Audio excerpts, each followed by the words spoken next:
Manthius says, "Hey Stanley, you awake?" Stanley responds, "Good day, Manthius. Indeed, I am awake and at your service. Ready to embark on another gaming adventure, we."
Alrighty, how we doing, boys and girls? Good morning, welcomes.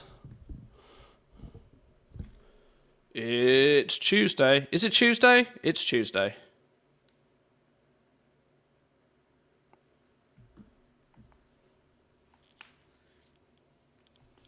It's Tuesday, and it's also hot.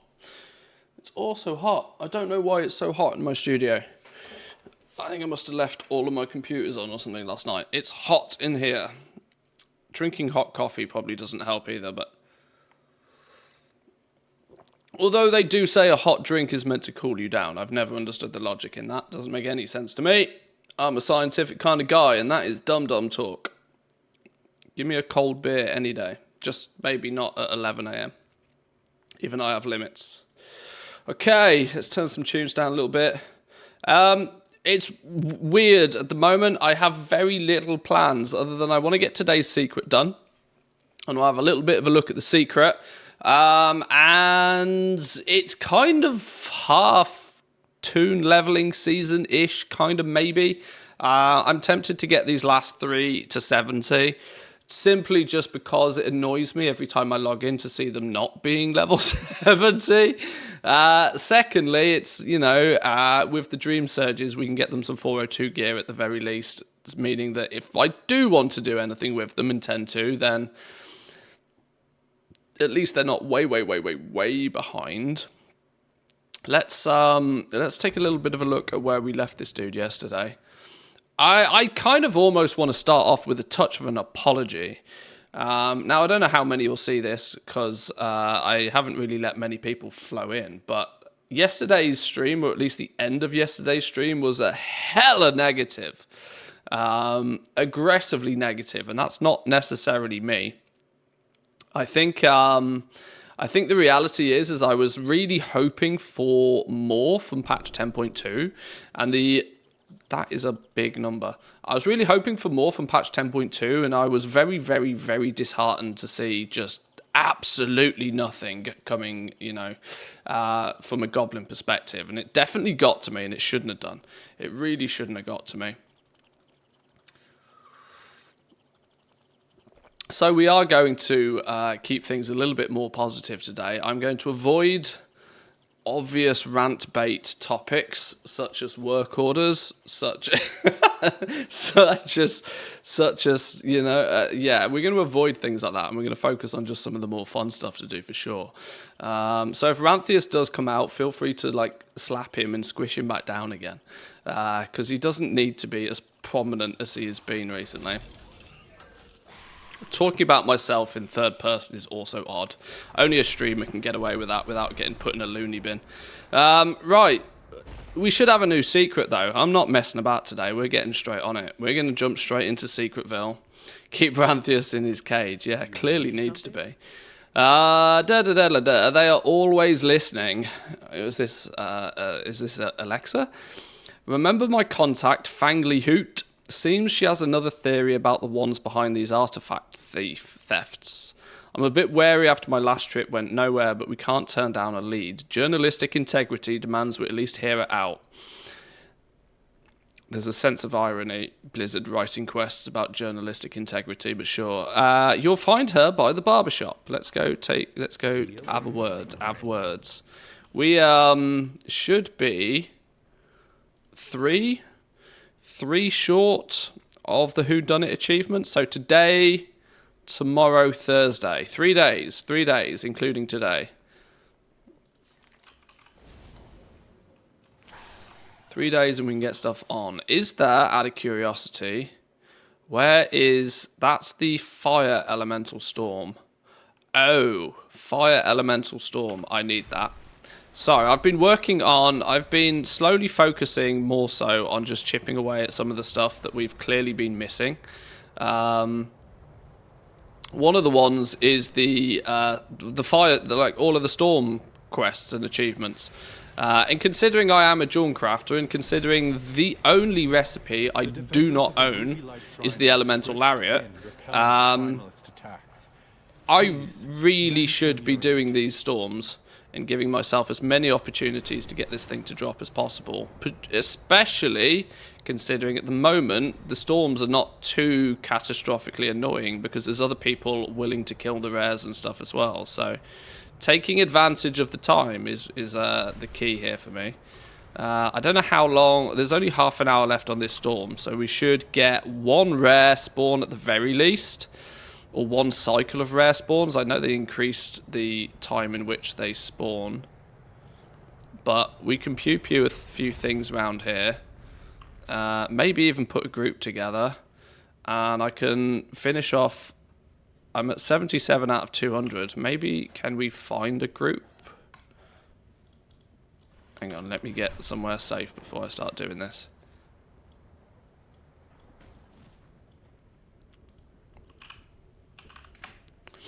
Elemental Storm, I guess that's the group. Go on, let me in. Let me in. But yeah, today, the next few days, we're going to keep things relatively chill. I'm kind of deliberately keeping the schedule kind of wide open, because in this sort of time when we are going to get PTR news periodically, I feel it would be smart to be able to, you know, not keep ourselves too busy with things, for if we get a random drop of a PTR update or something, it'd be nice to be able to just jump straight on it, you know. Are these multi-box druids? Multi-box mages? This feels like multi-box mages.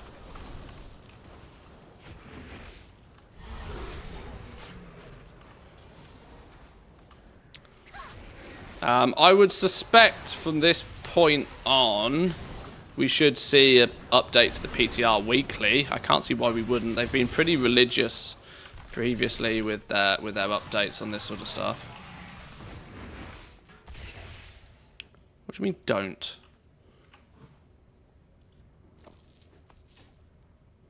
Don't what? Don't kill shit?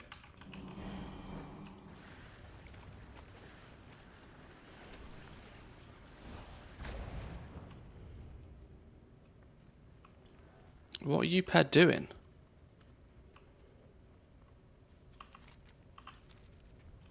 Right, well, I'm going to kill things, and if they want to join in, they can join in.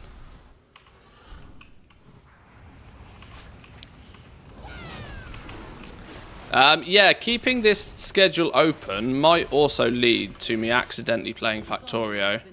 Or I have been contemplating, because I need a YouTube series. I've vowed to myself to be a little bit more active on YouTube again, because I went by the theory of that if you don't have anything good to say, don't say anything at all, which, you know, is a valuable life lesson. But from a social media perspective, it doesn't really work. Because it's just not how social media works. You got to continuously be saying something. So my theory is with this is that I need a YouTube series. And it's all hot at the moment, this transmog scenario. And I have never given transmog any decent fair shout. I've dabbled with it consistently over the years. And in dabbling with it, I've always had very mixed results and very mixed emotions about the whole thing.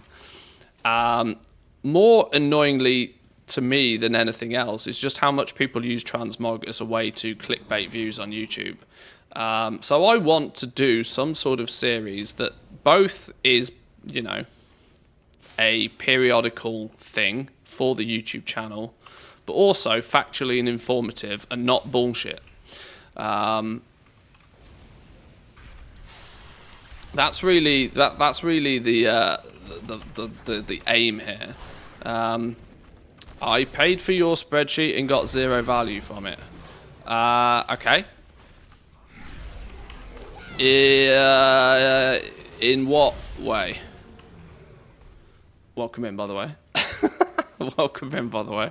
I'm going to be brutally honest. My spreadsheet has not been updated since the beginning of Dragonflight because very quickly CraftSim turned around and CraftSim works, for the most part, substantially more effectively.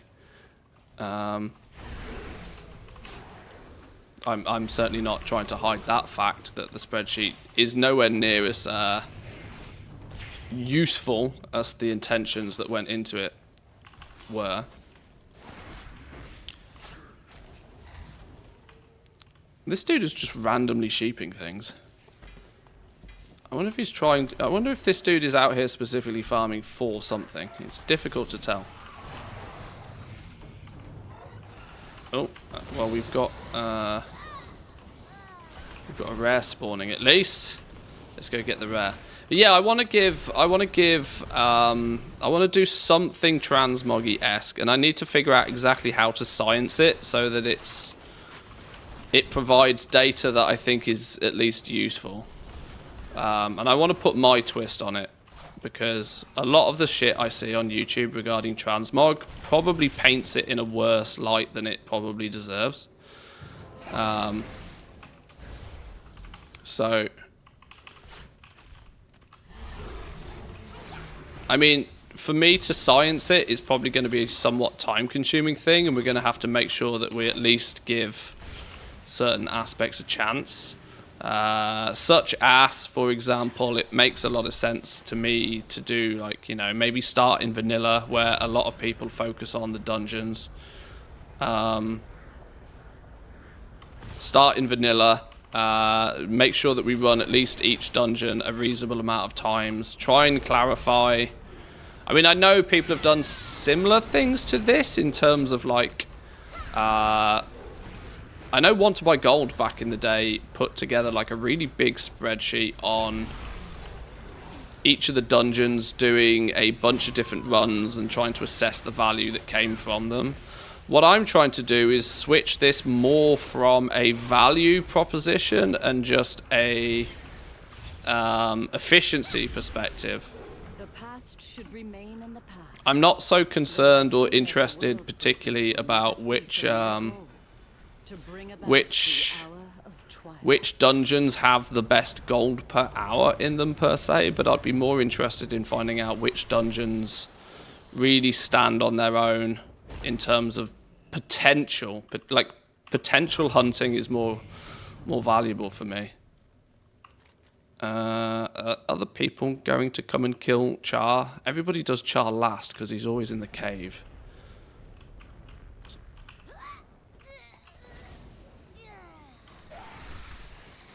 Maybe let's take this dude out instead.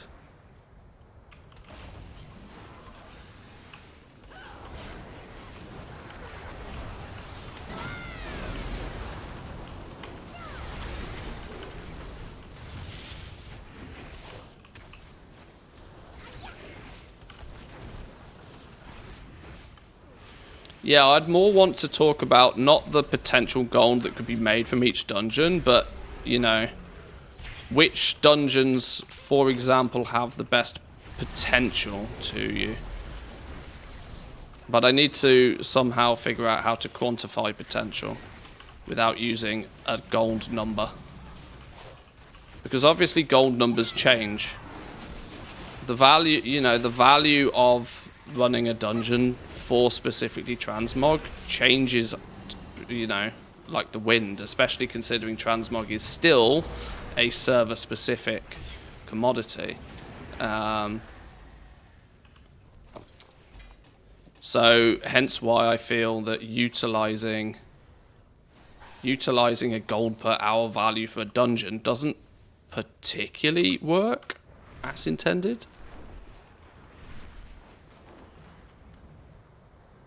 As a good friend and the loyal supporter I know you are, Nobody's pulled him. help at this time.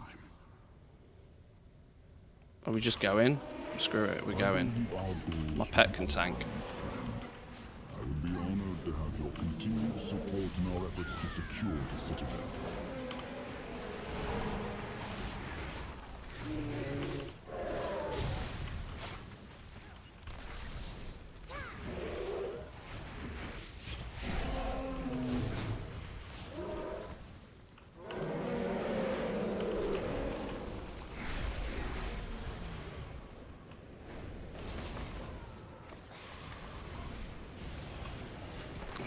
Oh, whoa, hang on, we're still in combat here.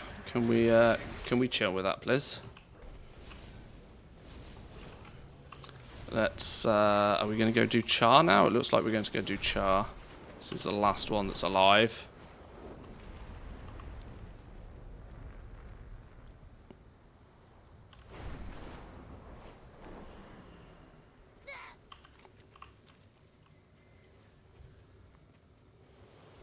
Right. Still no streamer luck. Still no streamer luck on the old elemental lariat recipe. Primalist neck. It's not quite what we're after. Where the flipping hell is he? Was he dead? What's going on here? No, he's back at the... Oh, he's dead. Damn, okay. I was too slow. Come here, please. We need ads with the buff. I have no idea what this dude is talking about.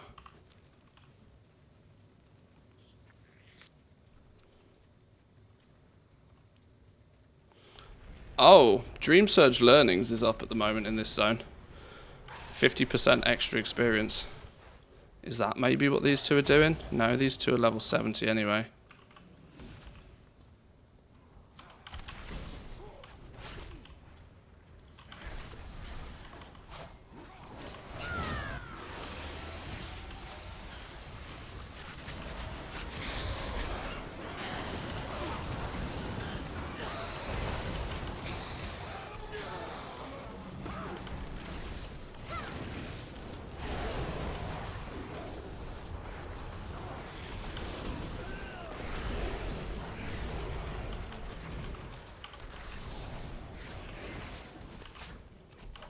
Actually having to concentrate to not die here. Smooth George 1 says, "Hey Stanley, do you have a word of the day?" Stanley replies, "Ah, He might have yes, two. Smooth George 1. He might have The two. word of the day is epicaricacy, which means taking joy in the misfortune of others. Quite fitting, don't you agree?" Go on, Stanley. What actually was that word he said? Epic.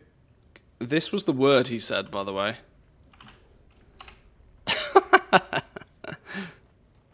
Oh, that's actually quite amusing.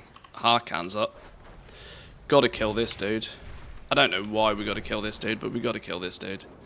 I mean, he's worth like the same as 4 hours. Stanley's an avid viewer of live stream fails. He clearly must be. Clearly must be.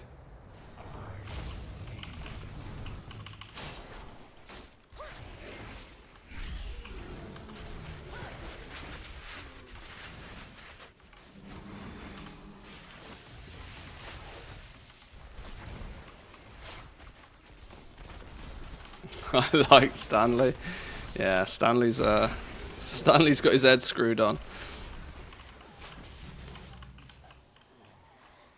Beautiful. Give me all the loot. I don't strictly know what loot I'd have been expecting there, but a dragon shard, lol.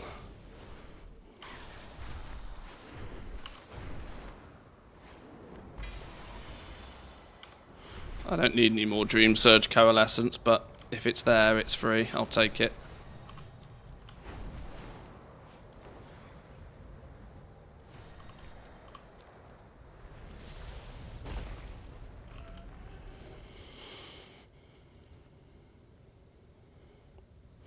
I genuinely don't get what these guys are doing.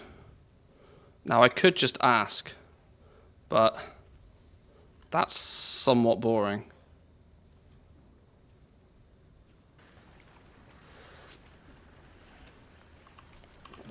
I mean, kill things. What are we fucking waiting for? Get things dead.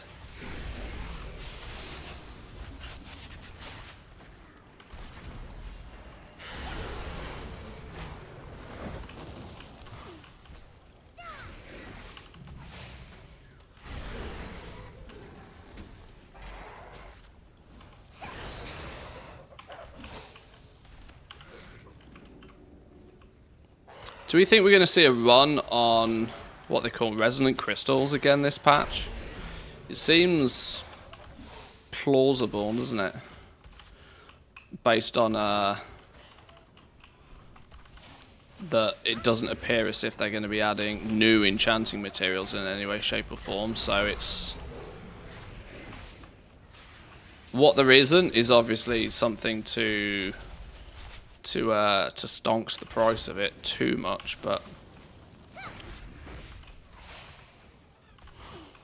obviously we had, you know,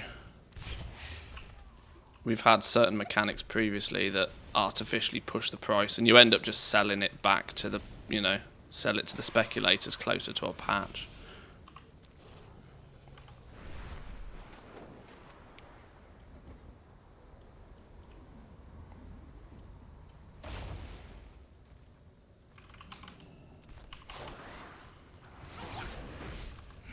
Bought $500,000 worth 2 weeks ago already.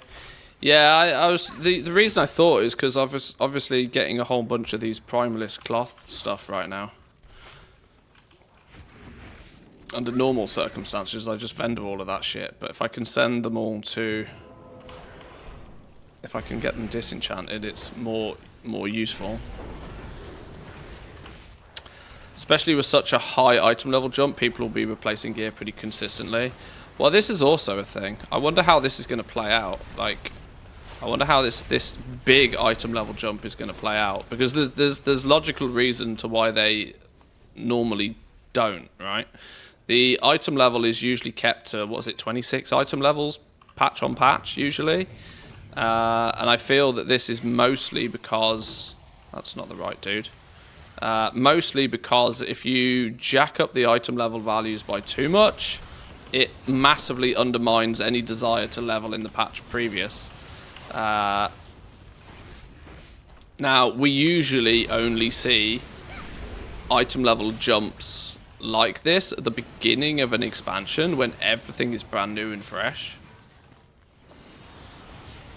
Which is hence why, you know, with the stars aligning of all of the materials and everything also being new, hence why it's like easy game goal making at the beginning of an expansion, because people just need everything all the time and everything's expensive. So it's a nice wombo combo Goblerino sort of time.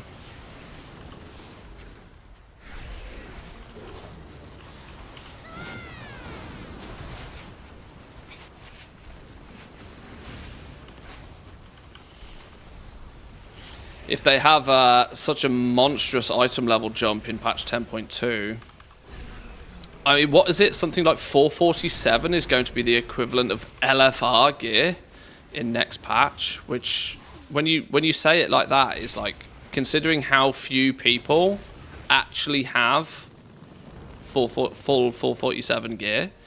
How many people are actually killing mythic raid bosses? How many people are actually completing, like, what is it got to be, like plus 15s, plus 16s, something like that? It, for the most part, is a full gear reset for nearly everybody.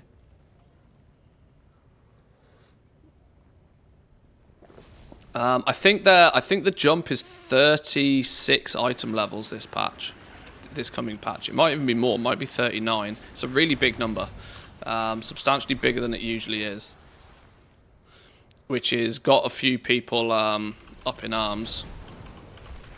But admittedly, the more vocal people who are up in arms about it also so happen to be some of like the Mythic Plus, you know, your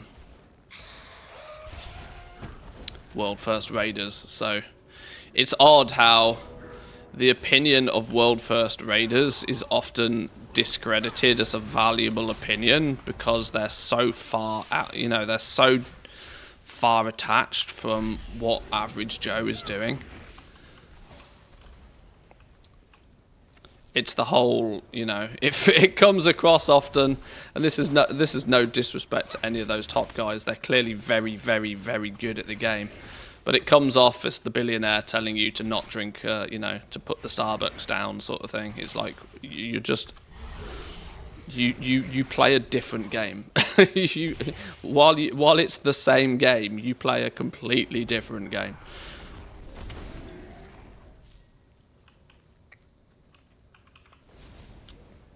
My mains item level is 411, I think. My best geared one's 409. Don't do any dungeons or raids because I can't be asked to grind for the upgrades. Oh yeah, I mean, I get that. This dude is, if I actually put the right gear on, this is probably why I'm doing 0 DPS, because I've got all my utility stuff on. If I put my actual gear on, I'm 422. So I haven't really gone past 424 anywhere.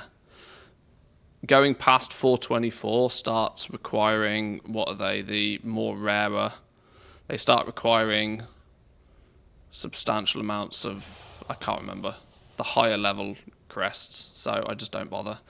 I've got like my bow, I upgraded it, but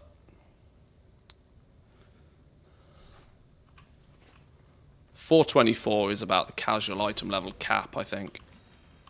Plus or minus a couple of pieces of crafted gear, maybe.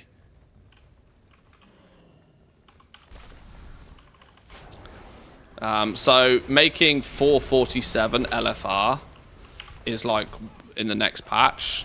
There is not a single person, you know, well, okay, that's an unfair statement, but let's say the lion's share of the player base is going to feel incentivized to run LFR for upgrades, which is mental. It's just ridiculous.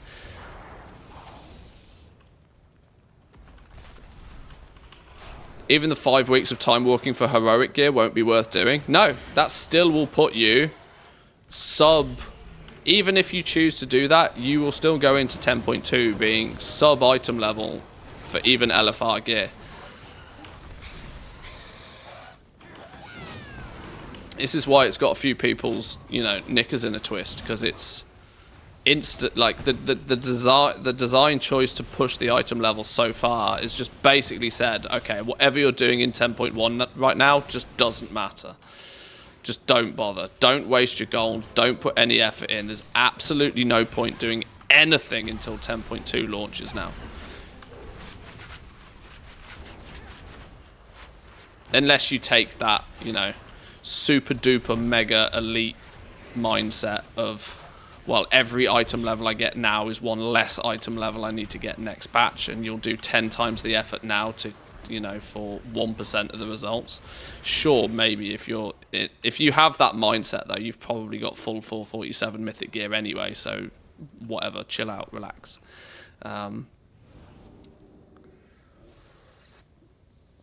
I started hard farming professions on 8 alts about 4 weeks ago. Was it all in vain? Thoughts on professions picking back up again for 10.2. It's not in vain. I like to think that as far as the professions are concerned, the more effort you put in, the more you'll get out of it. And that's often the case, and that is sort of the case. When you look at how the market stands right now, it does very easily look like you're wasting your time.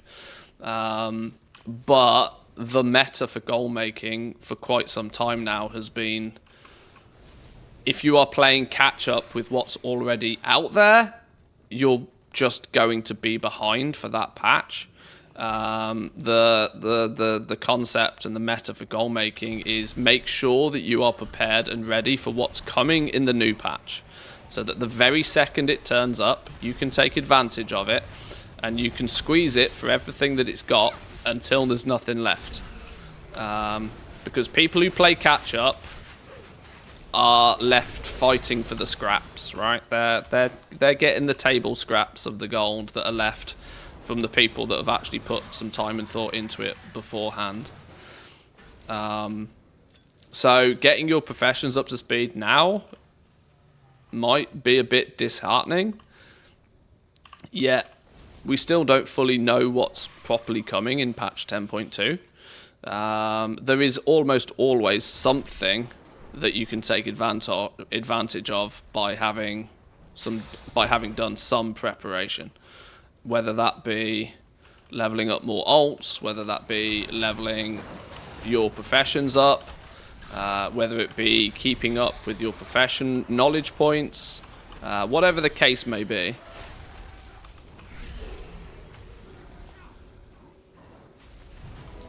Because there's unlikely to be anything that completely resets.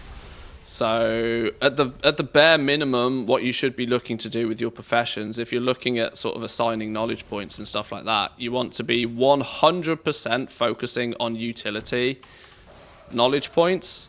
So these are, for example, can't load it in combat, hang on. For example, any skill node that affects your profession generally. So anything that is going to give you general levels of inspiration, anything that's going to give you general levels of resourcefulness, anything that might give you general skill points to whatever it is you're crafting.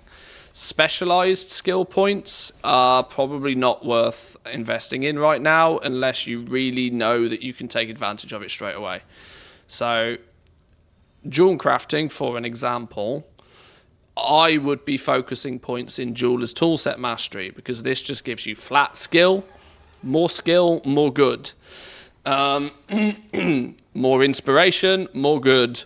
More resourcefulness, more good. Make sure you are getting these generic utility nodes as a priority. Would I suggest people heavily specialize into fire right now? No, not unless you absolutely know that you particularly need it.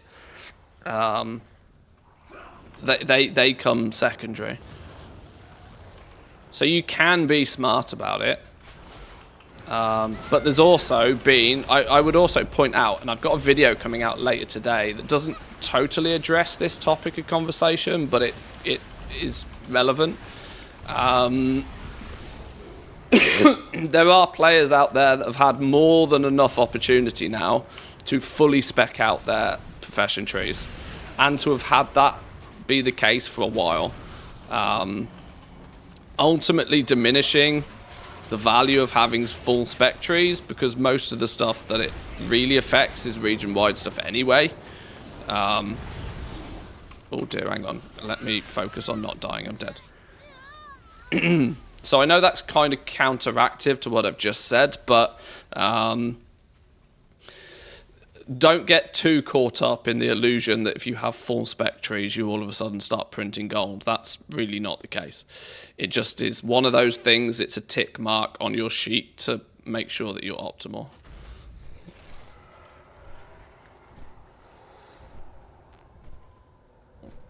Dracothists are going to be big, I'm convinced. Ooh, a res? Well, that never fucking happens. Happy.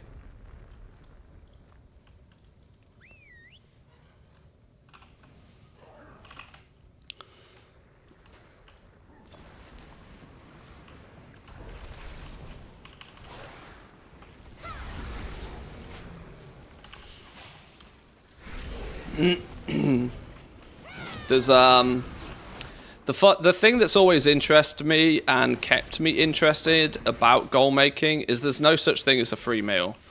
And the more effort you put into it, the more effort you put in, you usually get more out. I say usually because nothing is, no one rule is 100% efficient. But usually, the more you put in, the more you'll get out. So if you're planning and preparing and you're keeping your eyes on patch notes and that sort of thing, you are going to go into a patch way more prepared, and you're going to be able to react very quickly to anything new that's about. And in that regard, you're no longer actually reacting to what's new. You're ahead of the game. You've prepared for what's coming. You know what's coming. You've planned accordingly, and you are able to take advantage of it from day one, which leaves players left behind. And that's it, because people forget that goal making is actually really quite competitive. For the most part, it's PvP in disguise. Really PvP in disguise. You're not physically shooting DPS into another player, but you are directly competing with them in most cases. Because if you're crafting something to sell, your goal is to sell it before the other people. And if you can, at a greater profit than they do. The defenders of the Ruby Life Shrine It's very passive PvP, but it's still, in an economy that's player driven, it's very competitive. Any plans to do some catch-up videos for returning players with all the 10-2 hype going on now? I skipped Season 2 and I've no idea what to do. Yeah, potentially. Yeah, potentially. The reason I say yes, potentially, is because at this moment in time, 10-2 isn't really bringing anything new to the table for Goblins. At least that is confirmed, anyway. That we've got, a sprinkling of new recipes, a sprinkling of new mechanics coming into play that we don't fully understand yet, why they're there and how they're going to be implemented, but most people, when they are looking, I've learnt this over the years, most people, when they watch a video or they read a blog post or something like that, they're looking for the why. They're looking for the why. And if you can't provide the why, a lot of people get disheartened really quickly. So this is sometimes when I do these early development videos, they get slammed because people, for some reason, can't fathom that this early information is valuable to them. Both, I hope. Deep Duke subscribed for 1 month. Deep Duke with the Prime, thank you very much, appreciate it. Stanley remarks, Deep Duke, welcome to the exclusive club of those with refined taste. 1 month of subscription, splendid. Don't forget to check for a Twitch Prime, dear fellow. Quite the perk, I must say. Why is Stanley now talking about himself in the third person? Why is he saying Stanley remarks? There's clearly an option I need to change with Stanley, so he stops talking about himself in the third person, because that's weird.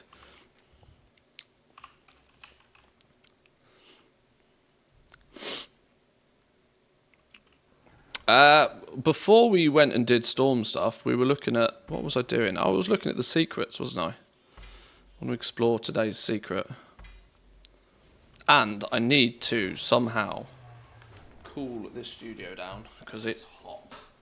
It feels really odd putting the air conditioning on at this time of the year, because it's only 15 degrees outside, but it's 26 degrees inside. So, needs must.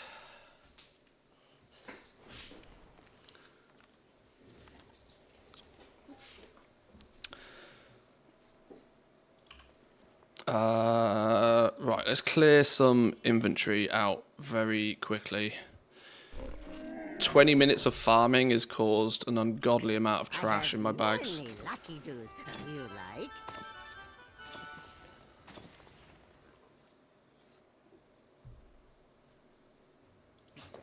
Many farewells.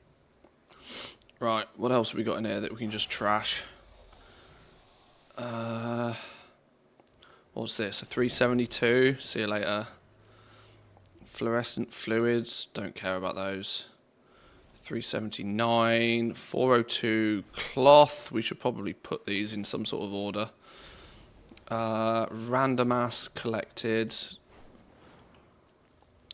Item level 97. I don't think that's important to us anymore. Where did these 97s come from?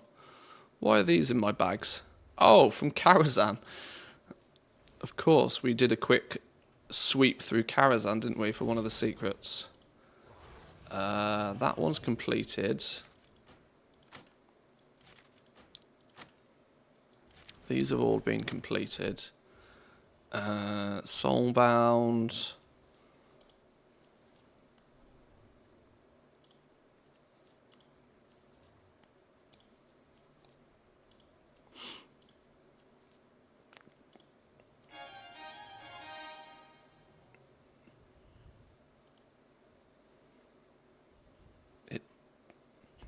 Okay. I didn't see a cross on that.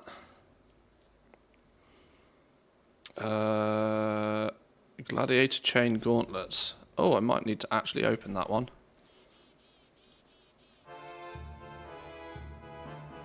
Why is it adding... Very confused. Alright, whatever.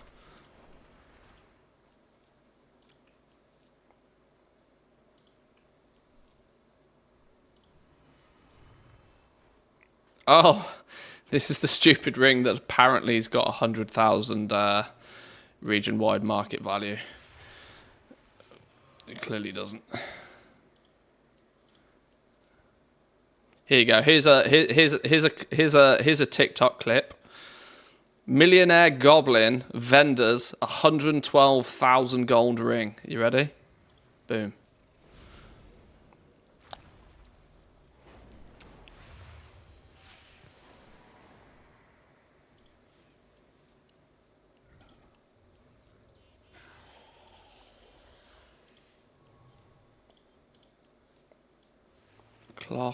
Cloth, plate.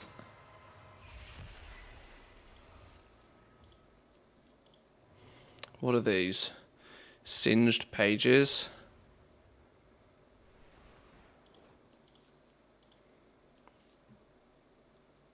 May your feet find good trails.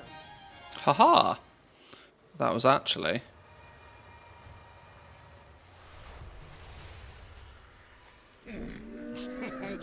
Okay.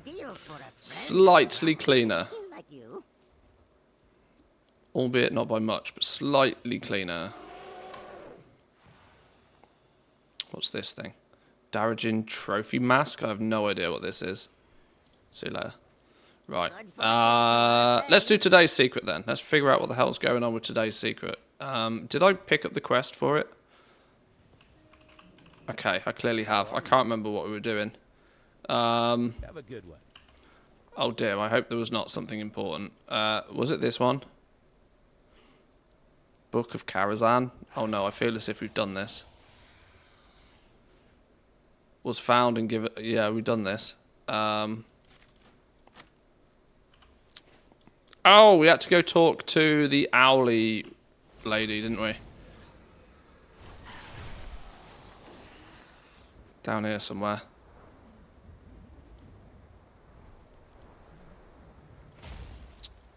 Here we go. Here we go. I've got to catch up on all the secrets. Is there an add-on to guide me through it all? That's a good question. I'm not sure. I did contemplate putting a guide together for them. Because whilst I don't feel that you know, it's going to draw much attention right now, I do think it'll be one of those things that people chase down later on and try and catch up on. The problem is I haven't put much effort into remembering how I did all of them. So it'd be difficult for me to go back and do it all again. There's a write-up on Wowhead that covers most of it. It's usually not 100% up to date, but it does alright. I prefer to put things in video form though, as you guys will know.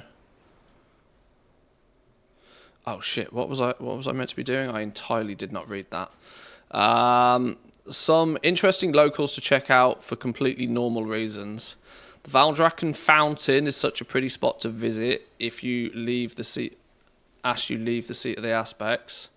Okay, I have no idea why we're tracking all of these.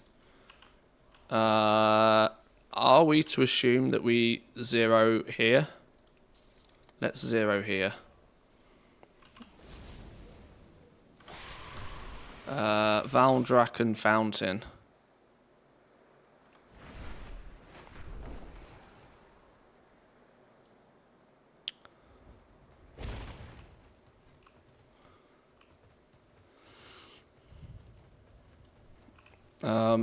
Well, this is clearly not -8, -4, is it?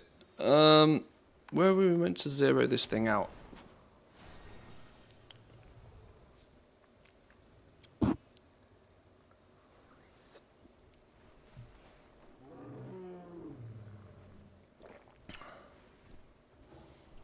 If we use this thing.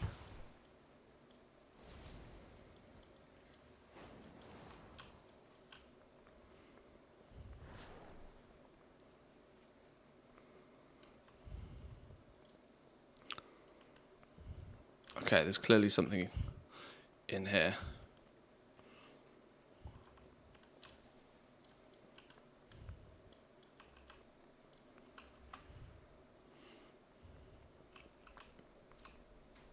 Auction house bill of sale. The auction house tag reads bedding and travel trunks winner roasted ram in.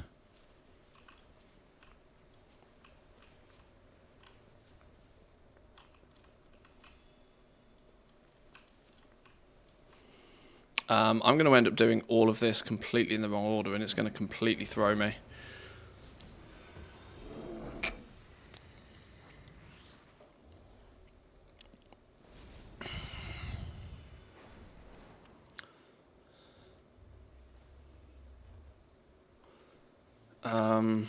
I need to figure out where I'm meant to be zeroing this off at.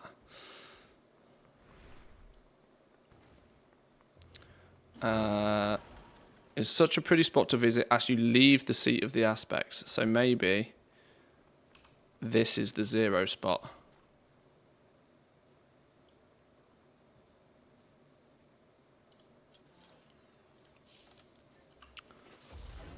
So if we were to go -8, -4 now, -4 is about here.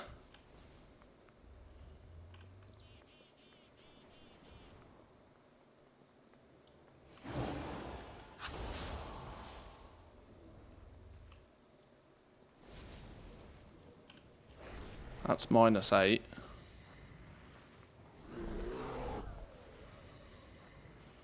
Oh, I fucking hate coordinates. My poor brain.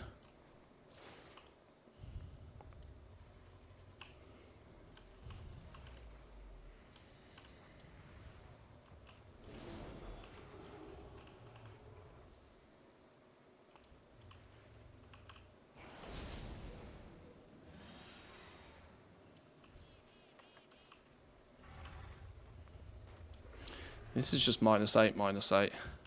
This makes me feel as if I'm not in the right spot. Is it going to be a thing in the fountain somewhere? Are we got to go dumpster diving in the fountain?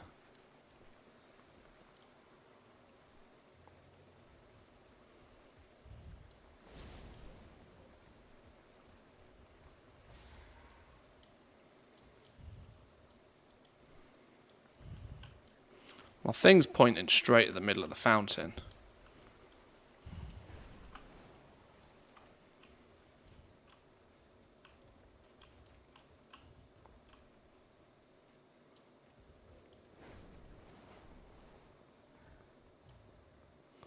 Although -8, -4 is like this dude.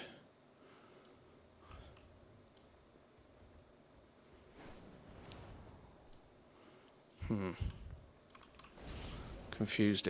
Maybe as you leave the seat of the aspects, maybe it's like here. Maybe it's this where we should 0 it. This is half the problem, you know, more than anything else, is figuring out where to 0 off your flipping thinking cap.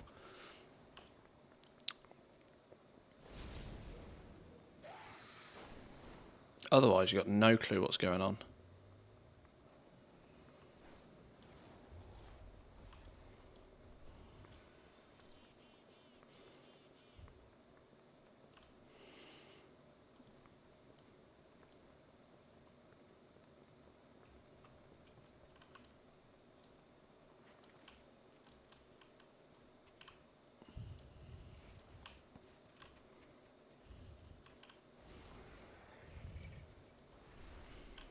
Right. Now -8, -4 is around here somewhere. But equally, once again, I can't find anything.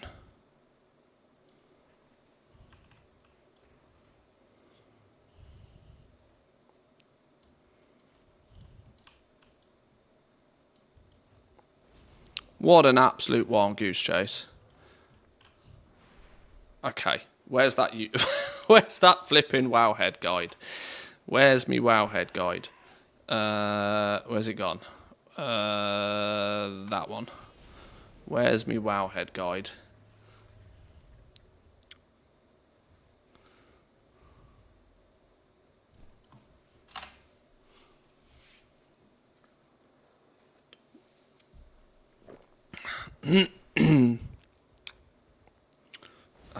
It should be pinned, right? The secret stuff.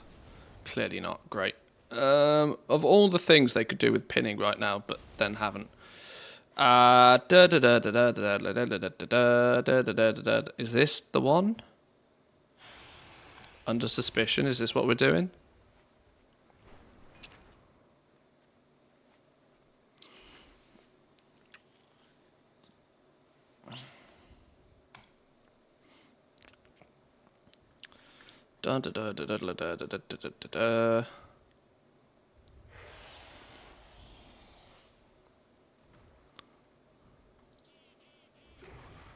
Under suspicion. Pick up They're Always Listening with Bobby Carlyle in the Valdrakken Inn. Turn it into Fangle Hoot near the Valdrakken Barbershop.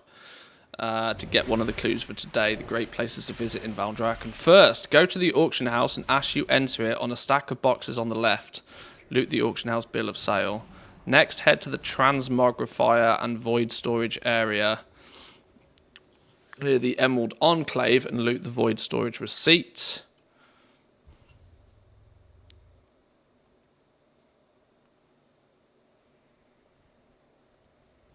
Okay, these are all the spots.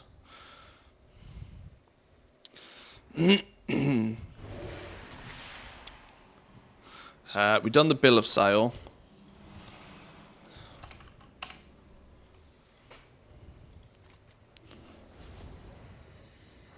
Transmogger. Screw this coordinate business, too much like hard work.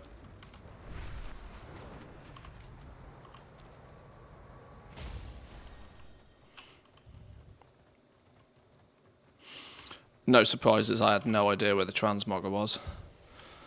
Void storage receipt. Yoink.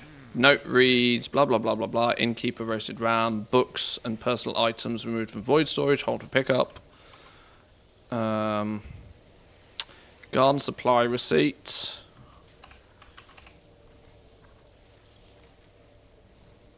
Is up this way.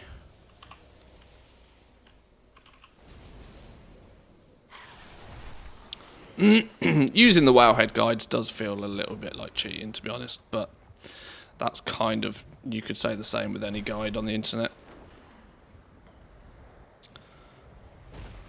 If you care that much. It's going to be in here somewhere, isn't it? There it is. Garden supply receipt. Note reads, delivered to Roasted Ram Inn, replacement garden tools, maintenance items, and expedition supplies for an adventures night party.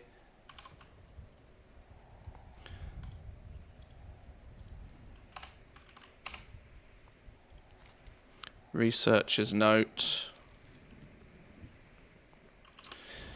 This is one of the things I suspect that add-ons like Zygor might actually integrate, and I would also suspect that all the things might do something, might at least be able to link you to certain aspects of it. All the things isn't strictly like the right add-on for the job per se, but with this sort of stuff they often at least give you waypoints if you use add-ons like TomTom to get places.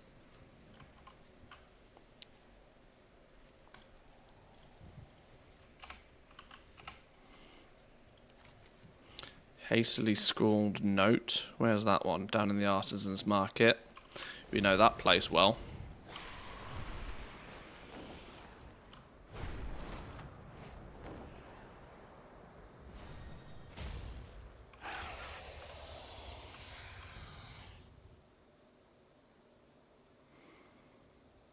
Where's this then? Pumba2988 says, "Hey Stanley, where did you go?" Stanley answers, Pumba2988, my apologies for my temporary absence. I took a brief sabbatical to sharpen my gaming wit and dazzle the world with my virtual prowess. But fear not, I'm back and ready to entertain. Stanley is still here. He's just not prominent on the screen anymore. He still lurks in the background. If we go to ad breaks, for example, Stanley's still there. He's still chilling.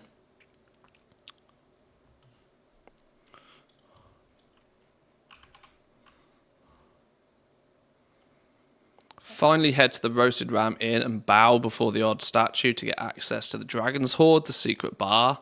In the Dragon's Hoard, equip your Idol of Anara, use it to locate the note. Adrestia says, "Hey Stanley, nice to be your voice, the first thing I hear coming online." Stanley responds, Adrestia, delightful to have you as my virtual audience. May my voice bring you joy and my gaming expertise leave you in awe. Let the adventure begin. Why Stanley is talking about himself in the third person is really bonkers. I wonder if it's, yo, okay, let's not display all of that on stream. Okay, it's going to do it again. Fucking hell.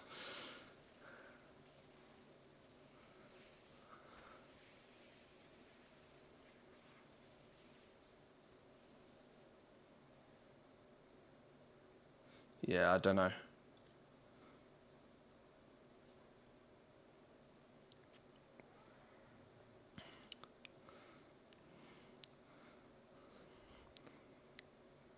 Stanley ego tripping, talking to himself. Yeah, clearly.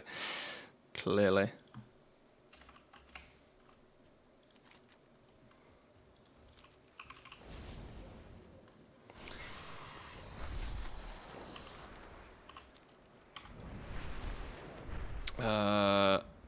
Head to the secret bar.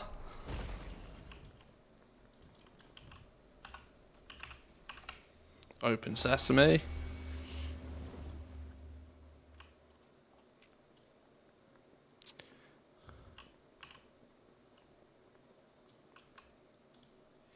Bingo.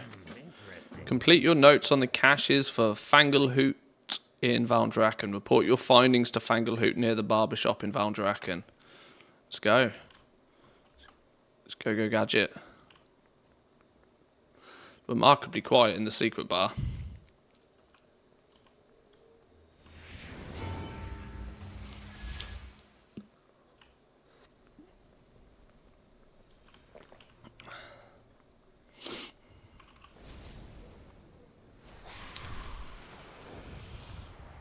Dracothis 2.0 would probably be a lot more profitable this time around without the bug. I think you're right. If they were to do something like if they see, this is the problem though. After losing 16 million in patch 10.1 due to predominantly Blizzard's lack of ability to implement a cooldown system, is often it would push me into the direction of just not trying again. But it's the right sentiment though. I think you're spot on. If they were to do a Dracothis 2.0, a new cooldown, that was legitimately time gated, like a cooldown is meant to be, it would strangle the supply of them, keeping their value up. But obviously the difference this time being more than anything else is that people would see it coming a mile off. The reason I tried to take full advantage of Dracothis in the first place was coming into patch 10.1. I don't think many people really, really took to just what the value of them would be. There was a few people sniffing around trying to figure out, well, how'd you get them and all of this, and there was the 50-50, is that Dracothis shard going to be easily farmable or something? But yeah, it's going to be a tricky one. I think there's good opportunities there, though.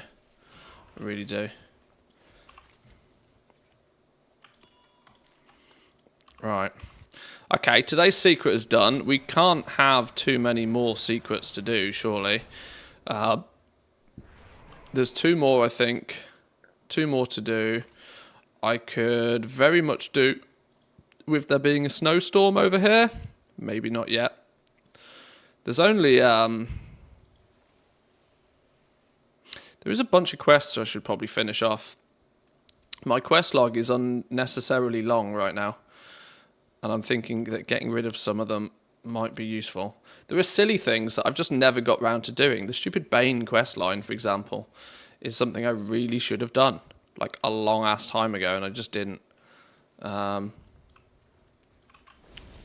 We spent far too much of the expansion doing flipping knowledge point grinds. Let me turn in all of these dragon riding ones. Already saving quests for some extra experience boost when new expansion drops.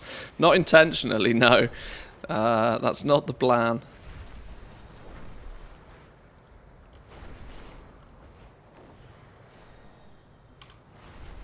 Never underestimate their power to mess things up. Well, the problem is that the Dracothis, the reason the Dracothis, I think, was so busted to begin with is they copy-pasted the original code from the Chronocloth, which, when the expansion launched, was busted. And they had to disable Chronocloth to... They had to disable Chronocloth to fix that. And then they didn't copy the fixed code. They only copied the original busted code, and so Dracothists were also busted, which is just silly. So hopefully hopefully they'd learn their lesson, but they didn't learn their lesson the first time, so what gives us the impression they'll do it the next time?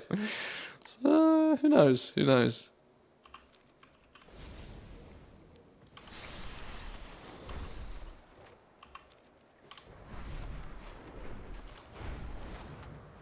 And in the time it took them to fix it, it already screwed everything up quite substantially. So, yeah, what are you going to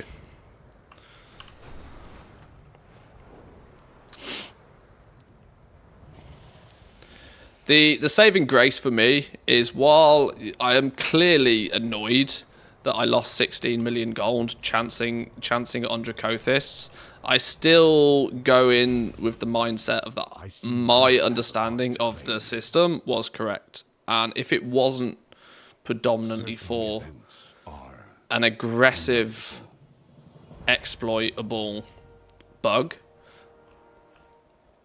I may still have lost gold, because I may have overinvested, I may have overpaid, but the loss would have been less substantial. There's no denying. Because my analysis of the situation was correct.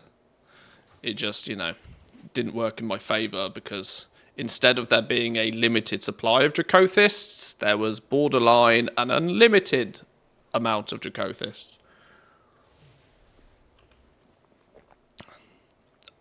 I actually made most of the gold back anyway, which is why I'm not particularly fast. I made most of the gold back selling Shadow Flame Essence stuff. So... where's this No Limits quest? And what is it? Find a Turnus behind the temple conflicts. Where are you?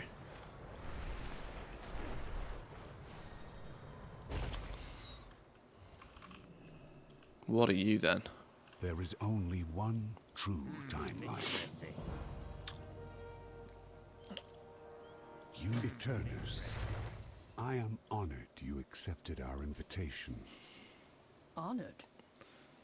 They took forever to fix it. That bug was around for a week or more. Oh yeah, by the time it took them to fix it, it was already too late. You know, It is no secret what a lot of people that our didn't flights understand here about my are predictions about Dracothists was that it was a limited time opportunity, right? It was taking advantage of the fact there was only 7 days for people to generate Dracothists before the biggest spike in demand for them would be. 7 to 14 days, because obviously it took people time to get their crests. But there was a 7-day window where theoretically the limited supply of Dracothists should have meant, with 0 demand for them yet, that they would have got quite cheap and they would have been scarce. But then, obviously, the demand for them kicks in, and that demand, in theory, would far outstrip the supply of them that had hit the market. Now, that would have naturally fixed itself after a week or two anyway, so it was only ever a short-term opportunity. But because one of the key factors of that theory being that there was a limited supply of them wasn't really true, because the limited supply wasn't limited because people were resetting their cooldowns on their alchemists, it ultimately meant that there was way more supply of them than ever was actually... The demand never exceeded the supply at any point for the price to go up. So it all went horribly wrong. Our paths cross at last. More adore me was.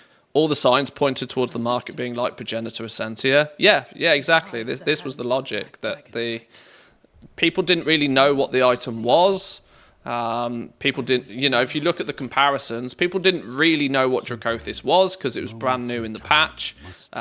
People didn't know what Progenitor Essentia really was because it was brand new in the patch. Some people would have acquired them at a price, of course, and then tried to sell them on, and then would have probably, because of 0 people actually needing to buy them yet, because there was not a single pattern in the game that could use them yet, the price would, you know, go down on them, obviously, as people speculated. I don't know how many of you remember, Progenitor Essentia started at about 5,000 gold apiece the first few days of patch 9.2.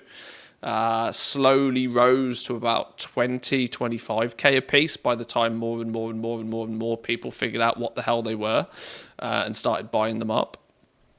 Dracothis had every indication of doing exactly the same thing, but the supply was not limited, so it all crumbled. And if my sister can be saved, then you must concede that the Infinite's point of view is valid. grief. It hurts us all. Get rid of the silly thinking and cap. sometimes blinds us. But I hope, for what it is worth, that she is right. They should have disabled it. The problem was they couldn't disable it because it was a critical component in the gearing cycle. This was the big issue, right? They couldn't. They didn't really. They would have probably looked at that if they cared, and I don't think they really did. But like the option to just turn it off completely also wasn't really there. Because that in itself, that would fix a problem by causing another. Because if they disabled it, then goblins would have just come along and just hoovered up all of them. And then flipped them for 3 times the price again. Which just takes one problem and turns it into another one.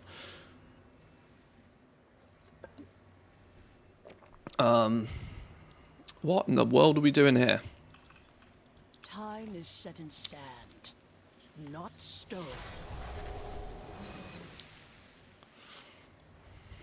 Pog Essence was really good for farming. A friend of mine made his first mill by farming it in Zereth Mortis.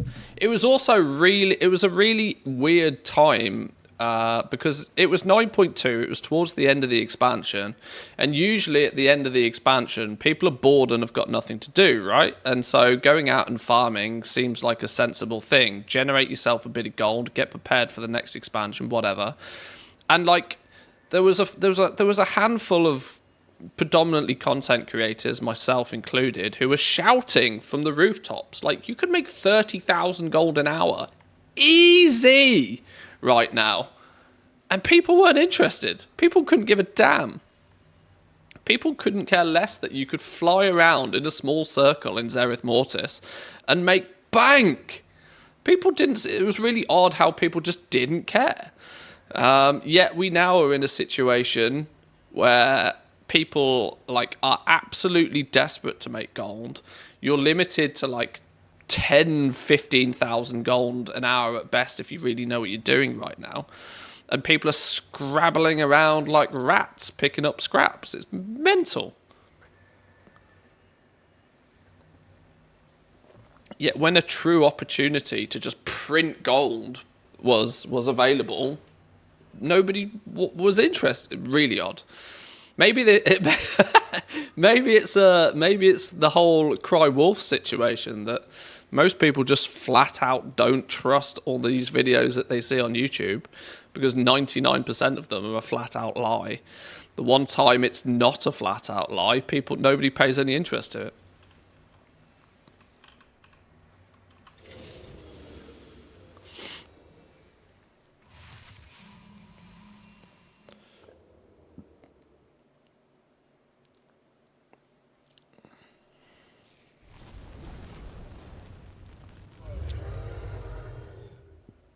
If the PTR is to be believed, the new crests will come from treasures again.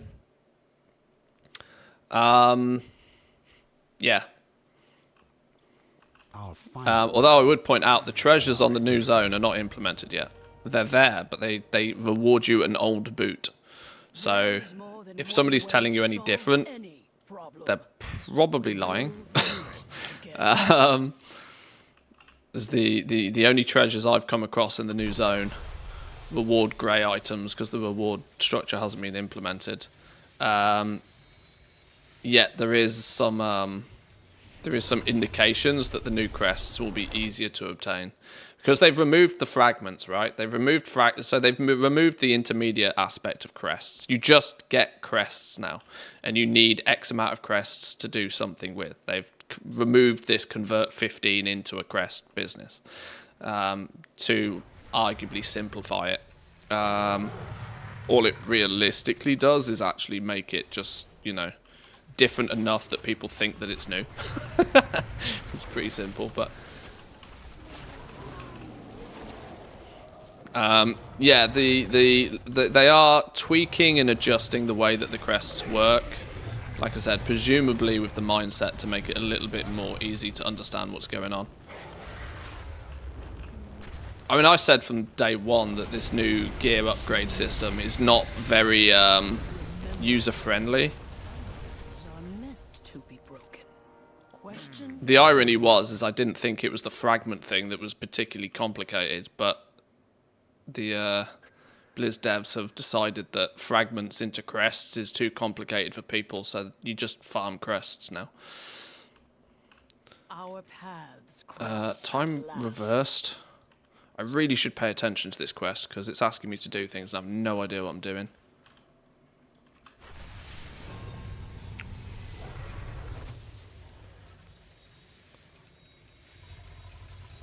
I was looking at the craft window for locations. Oh, yeah, they often say treasure. Treasure is a placeholder tag they often use. Because it's super broad. It's like, oh, it's a treasure. I mean, it could literally then end up dropping from nearly anything. Time is set in sand. Quicken sand collected from the timeline fractures.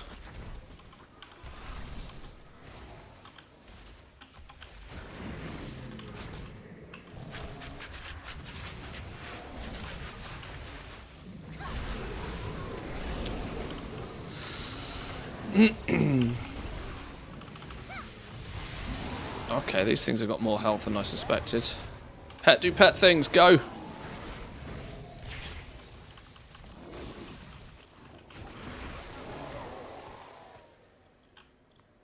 What's the Arcane Forge in Valdrakken? It's part of the Secrets Finding event. It's predominantly got to do with getting the secret mount. You have to collect the three. You have to collect the 3 components to make the mount, and then you take them back to the Arcane Forge to build the mount. We did it yesterday on stream, so you can check the VOD. The end of yesterday's stream. Yeah, there we go. Mimron's jump jets mount.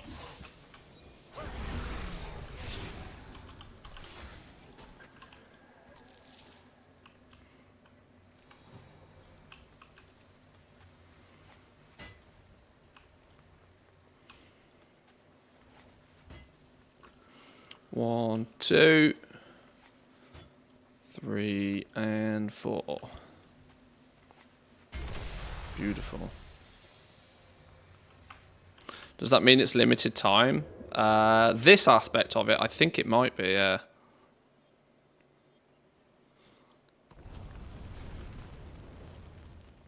I try a lot more nowadays to do things whilst they're current content.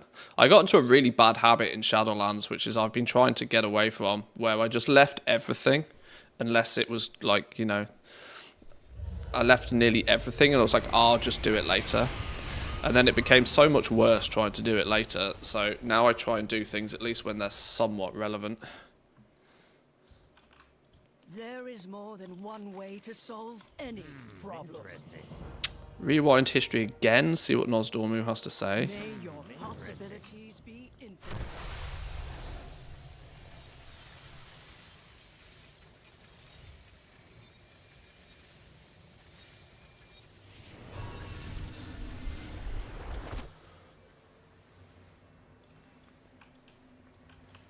Change is good. We will meet again. Interesting.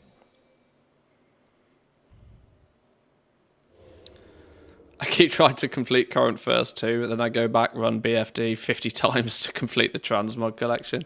Yeah. We have a common saying on the stream about being distracted by squirrels, and that's oh so true. That, you know, it's often a good it's often good to focus on doing something, but distractions are plentiful. That is for sure. My sister. Oh, cutscene. Everyone shut the fuck up. I am sorry. The child. Keep them safe. Child. Things are He not ate one too many, always child. what they seem. Come out, little one.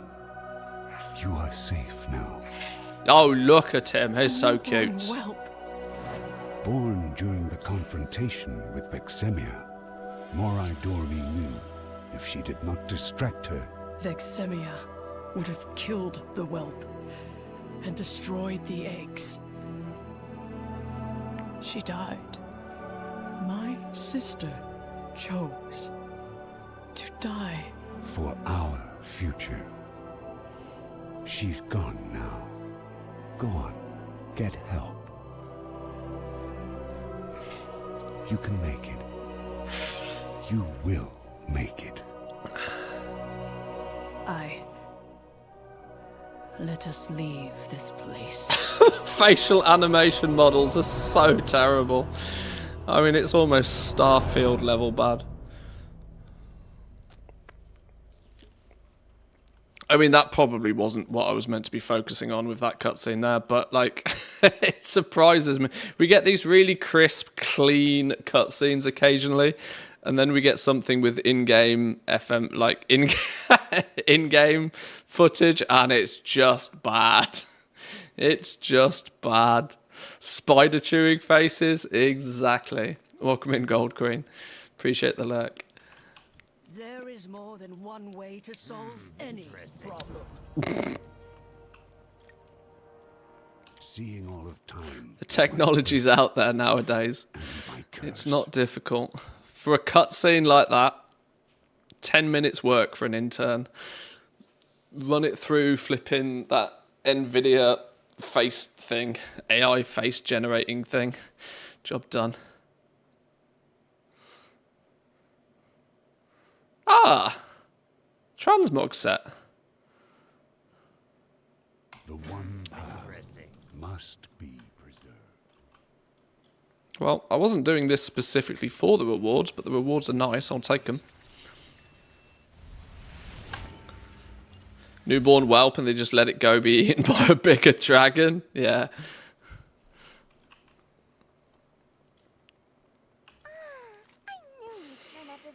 So, how did it go? I learned that even if we can change something, it doesn't mean we should. We should say we couldn't save Moradormi. She made the choice to give her life for a whelp. I learned that time travel is kind of terrible, actually. Was this the quest line that was questionable? That got people's goat up prior to its launching? Anytime there's time travel, people get a little bit internet worry. I've never understood it. The future will unfold as No Stormu. Are you going to tell me you were right? Even acknowledging that is probably not a great idea to do live on stream, but... Right, let's turn in these Thaldrassus. These are the Zoomy quests. I'm just trying to clean my quest log. This is, you know, I apologise. This is not what you consider a gripping gameplay here, but I'm chilling playing WoW. If I try and do anything too serious in this game at the moment, it just frustrates me. So I'm keeping the level of severity to an all-time low.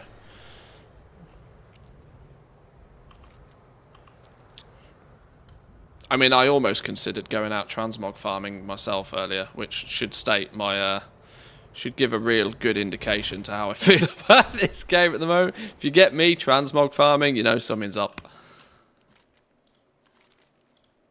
Right, 50 gold a pot. Thank you, thank you, thank you.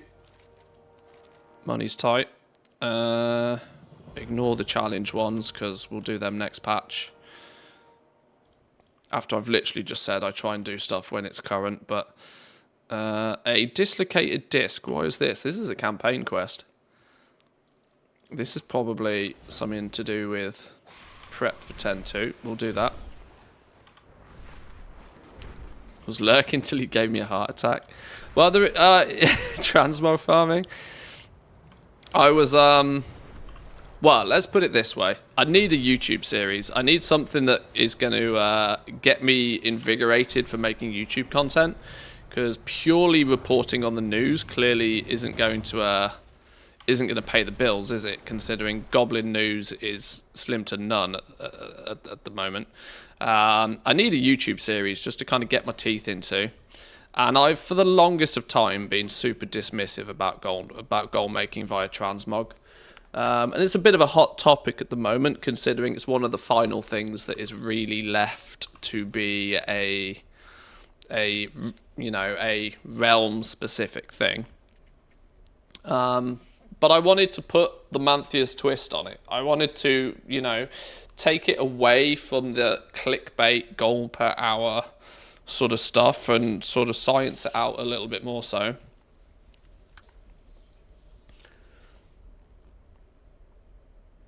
It's time for an intervention. But yeah, maybe I've just lost the plot. You were considering map farming in 2x4s at some point of the expansion. Glad we didn't go that way. Well, yeah, that sort of stuff never, you know, really interests me. But why not flip the transmog from one realm to another instead of a video series? Well, see, the thing is, right, that's ultimately the way that you take a lot of gold and turn it into a lot more gold.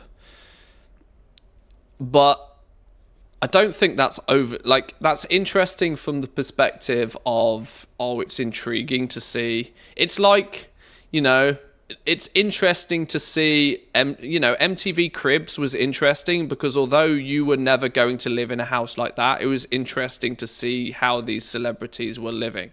But it was nothing more than intrigue. There was no value to watching something like MTV Cribs. And I think the same can be said about, like, real high-level Goblin gold making in this game. It's out the reach of so many people, and most people don't care. Most people look at it and they're like, oh, yeah, so that's how you make a lot of gold. But there's nothing in it. people want to know what they can do to make a bit of gold now.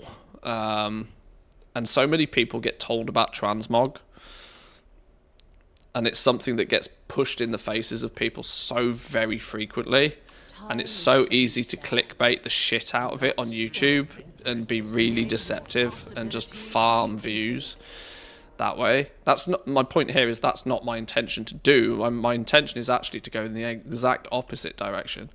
My intention is to try and break down that myth and that illusion,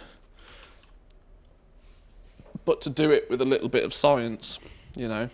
Take a bit of a deeper look at some of the methods of transmog farming, should you want to do it, where you should maybe focus on, what your expectations should be realistically, if there's anything that you can do to actually improve your success rate, and so on and so on. Good luck on your next adventure. Greetings. Goodbye. Interesting. Because I've long since given up, you know, the you know, or should I say I've never particularly attempted to, but like pushing clickbait videos on YouTube just for a few thousand views is not worth anybody's time. Transmog myth busting you won't believe, number 9. Yeah. Transmog secrets the pros don't want you to know. Yeah. Until we meet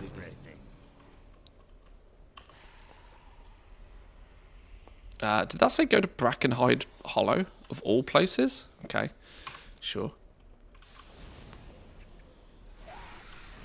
34 bajillion gold per hour doing this one crazy trick. I'd need to hire some American on Fiverr to do the voiceovers. You know, like the film trailer guy. Coming soon to a cinema near you. Just make Stanley do it instead. Well, that's true.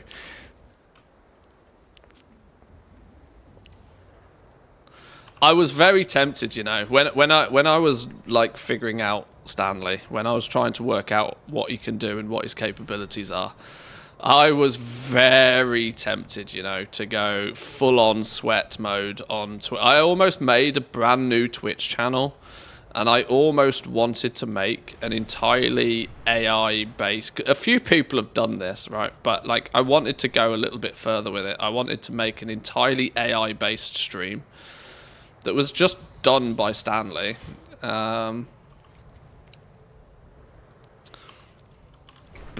Something to, I don't know, a social experiment, should we call it?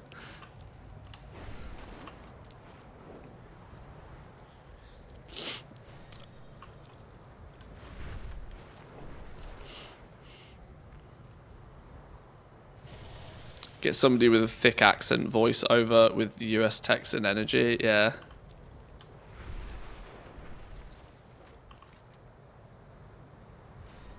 What's this? Storm's Rest. Oh, yeah, that's going to annoy me every time I see it, because that's an alliance quest, and I can't do that, because I'm Horde.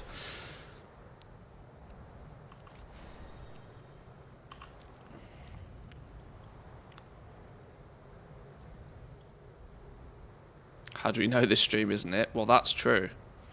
I could just be I could just be entirely AI. Well met.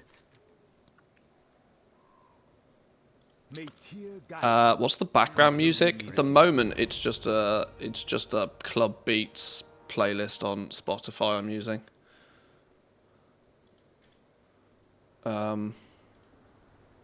It's also on random, so I don't even know what the last track was. I apologize. May Tyr guide you. Reach out to McConnell when he needs rent money. That guy's a genius. Goodbye. Interesting. His it's the absolutely 100% zero shits are given. Oh yeah, I need some rent money. Alright, I'll put the stream on, I'll put some heavy club music on, and I'll just shout Twitch Prime once every 20 minutes and talk trash to people. And I'll turn the stream off when people have given me enough money. It's just genius. Like, it's just zero shits are given. Help Hadwin defeat Decaymongerer. Not impressed by my sparkling personality. Help protect the dude from Knowles. An exemplary sacrifice. Defeat a massive slime. And bring Tuskar relics, okay.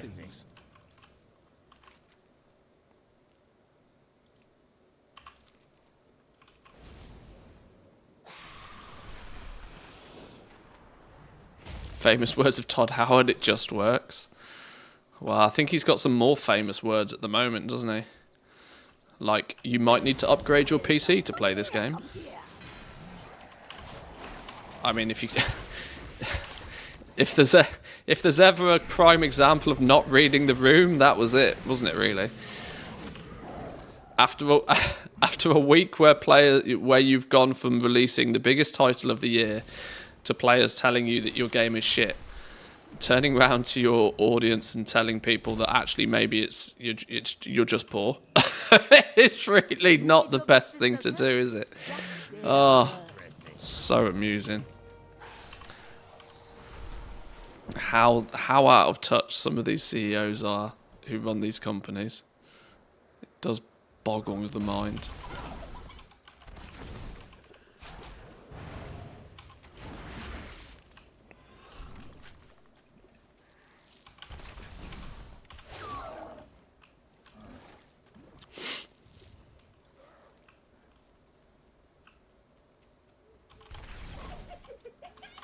Fuck it, pull everything.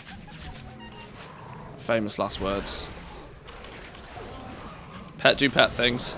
Pet do pet things. Save me now. Alright, there we go. Is everything dead?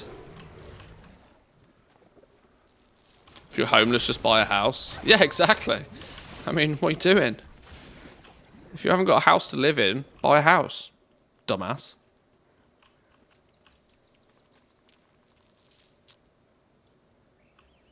Yeah, Kahani providing some context there. Asked on air why Bethesda didn't optimize Starfield for the PC, and they claimed that, well, we did, you might just need a better PC. Oh, so the fact it's a fucking buggy mess with characters that look at you like this. Oh no, that's optimization. No, it's fine. It's my 4090 is sufficient, thanks. I don't have a 4090, by the way. I'm not Goblin. You know, I might have a lot of I might have a lot of gold in World of Warcraft, but I'm not balling out buying 4090s. I might be able to put food on the table, but we're not there yet, chat. We're not there yet. We're not on Asma gold money.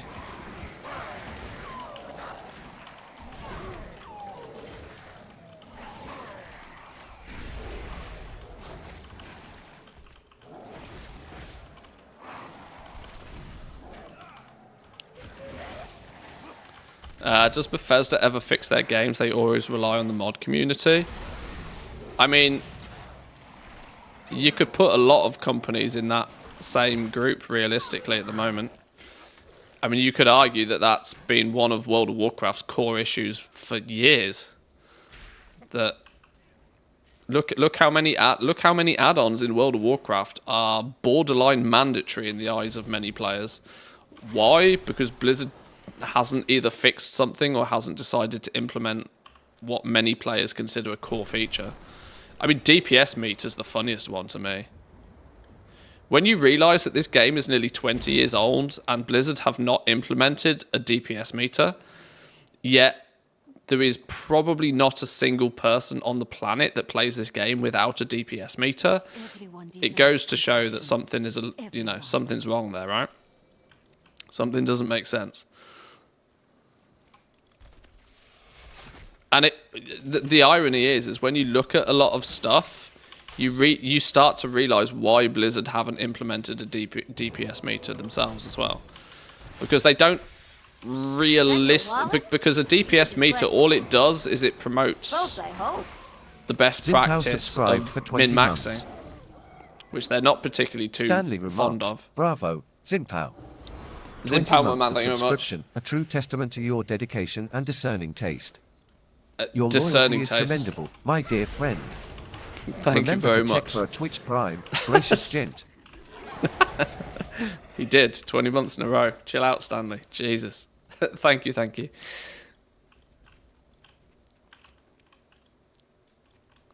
The issue with the DPS meters, it leads to toxic behavior. Yeah, I mean, it promotes min-max mentality. And all a DPS meter does is greatly explode. It only shines a spotlight on the balance situation, which is a constant cat and mouse game for Blizzard anyway.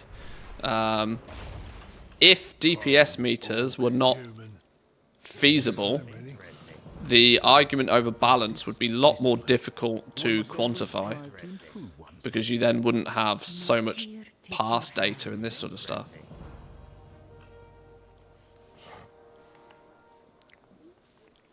I mean, that DPS meter was just the first one that came to mind, but it's a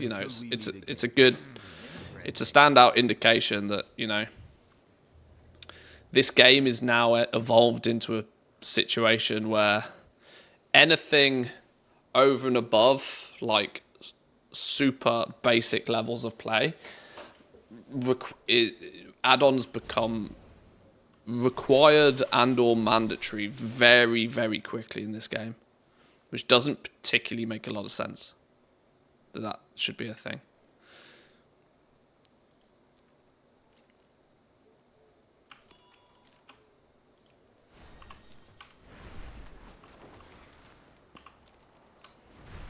Right, let's go hand this one in back to tier hold. I might take a flight point for this one, as I could do with a quick 2-minute break. Let's take a flight path. Great to meet you. We go in up here somewhere. We'll go here. Right, boys and girls, I'm going to take a quick 2-minute break. Entertain yourselves for 2. Say hi to Stanley if you wish. He'll answer some questions for you. He'll keep the chat going.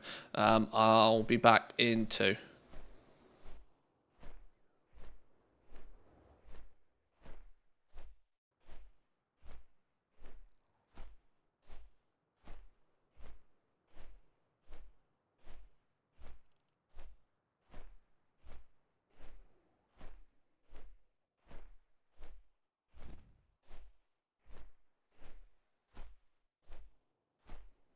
Pumba2988 says, hey Stanley, tell us a World of Warcraft joke. Stanley quips, Pumba2988, you're in for a treat. Why did the Tauren refuse to play World of Warcraft? Because he couldn't bear the hoarding of the loot. Simply utterly hilarious, isn't it?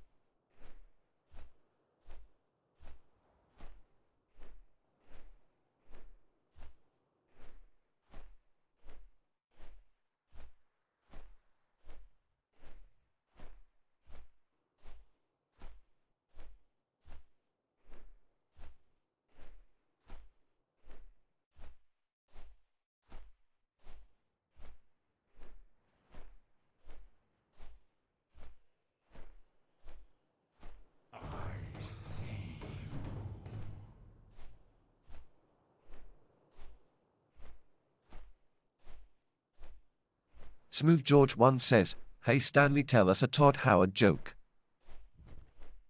Stanley jests, Smooth George 1, a request for a Todd Howard joke, you say. Well, here it is. Why did Todd Howard bring an umbrella to the game convention? Because he couldn't stop the Skyrim.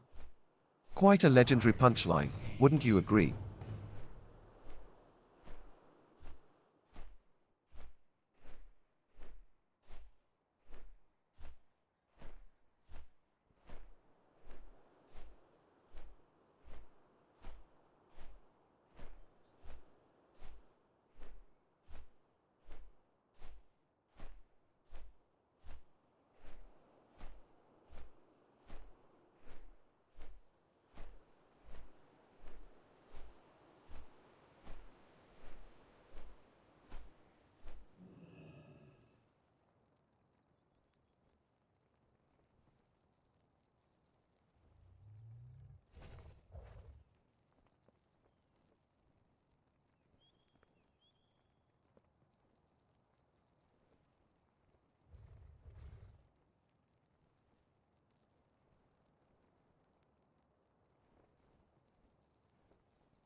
Adrestia says, "Hey Stanley, what is your favorite dessert?"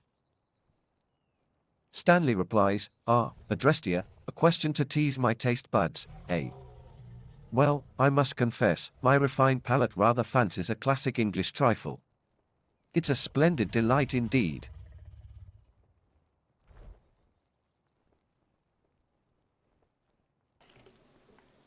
You're getting Stanley talking about pudding. Trifle, though. Not sure I agree with you on that one, Stanley, to be honest. I think you're, I think on this occasion you're wrong.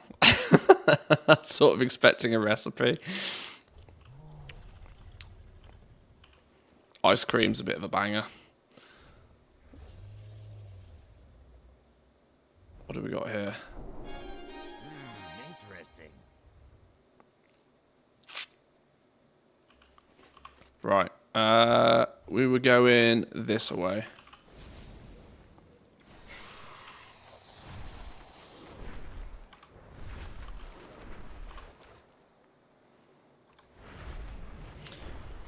Do you think we'll have a new PTR build tomorrow? Quite possibly. Innkeeper of Moonglade says, "What's the collective noun of AI robots?"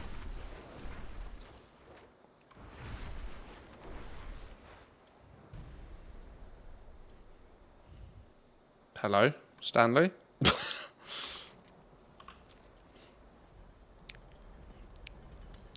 Stanley's having a...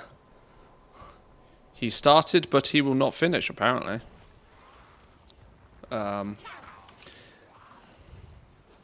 Maybe Stanley's got a headache or something. He's really not been on form today, has he? I need to fix him. Did I break him? You broke Stanley? Maybe.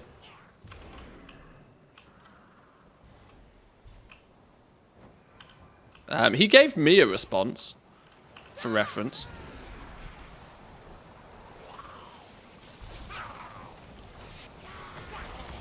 He claimed it would be a bugle of bots, by the way. Oh no, shit, I'm dead. Stanley quips, Innkeeper of Moonglade, a delightful inquiry. The collective noun for AI robots would surely be a bugle of bots. There we go. Quite fitting, as they can sometimes sound off with amusing glitches.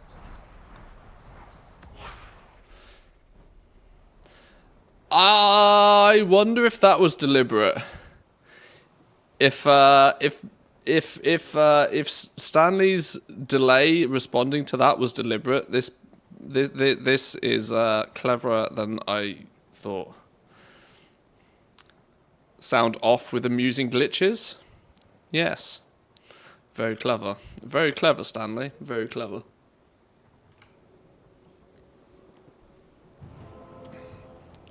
Stanley CBA. Yeah, he's out of it. He's had enough. Done. Get me out of here. Right, what are we doing? Goodbye. Oh, cutscene. Nolaki. Hadwin. Valune. Come forward. I am proud to stand with you this day, and proud that you have come to embody the spirit of Tyr's legacy. Order, sacrifice, justice, and compassion. As captain of the Tyr's Guard, I welcome you to our ranks. May the light bless our mission. For Tyr! For Tyr!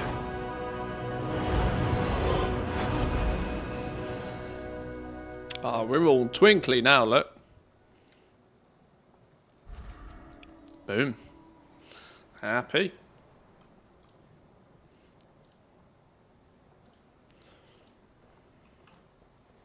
Greeting. All that, 10 flight stones. I'm capped on flight stones anyway. Meet Chromie in Tyrhold, okay. Interesting.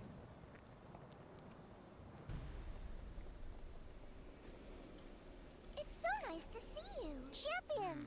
Gerard. You're back. Contiran Paladin confirmed. Maybe. Jess and Nosdormu are ready to track Tyr's disc. Yes.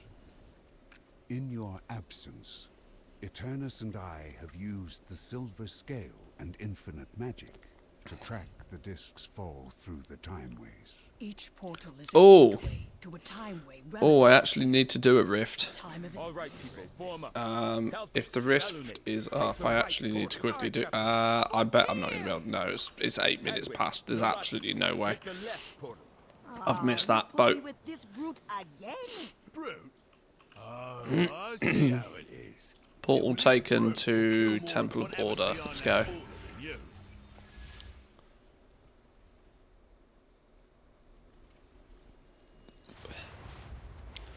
Protect a dude. Pet do pet things. Go.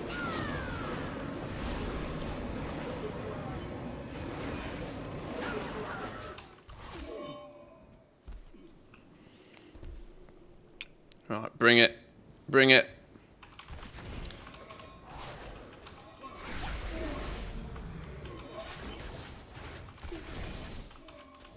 Oh, we're back in Northrend. We're back in Northrend.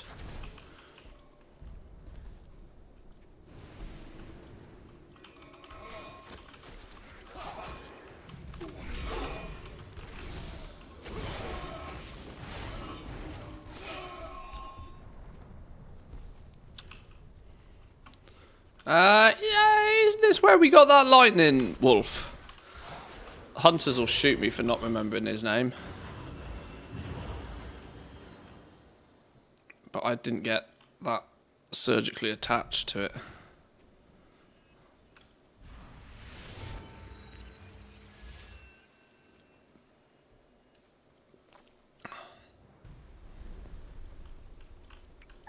It's like meeting again for the first time.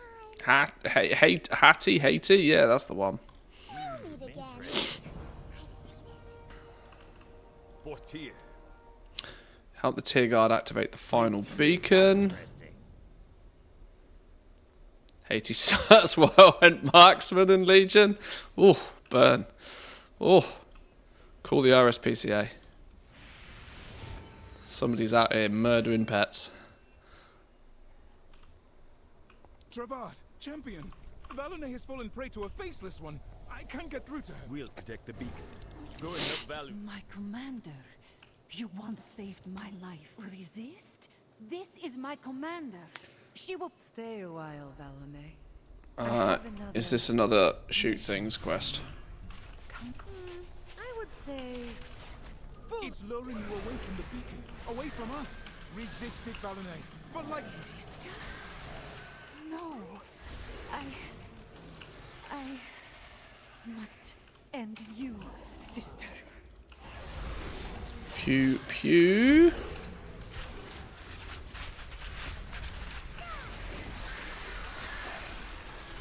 Okay, you're dead.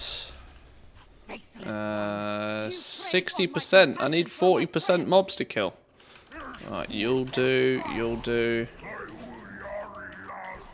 Guild Bank's been so laggy the last few days. It takes forever to put something in. The internet's just been busted the last few days, you know. I don't really know why. I don't know if it's strictly a World of Warcraft thing. I don't know. Maybe the internet's about to implode. I've had so many internet-related issues the last couple of days. It's really weird. Maybe the entire world is getting DDoSed.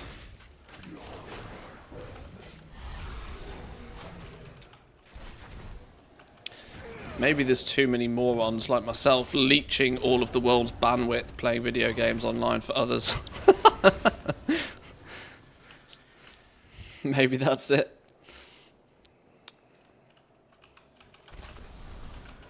Guild Bank's always been a shit show, though. I have learnt to just not use the Guild Bank. Putting things in and out of the Guild Bank is such a chore. And it's quite clever the way they use the guild. The reason the guild bank is so slow is because there's a server-side check that happens with everything, with every interaction with it.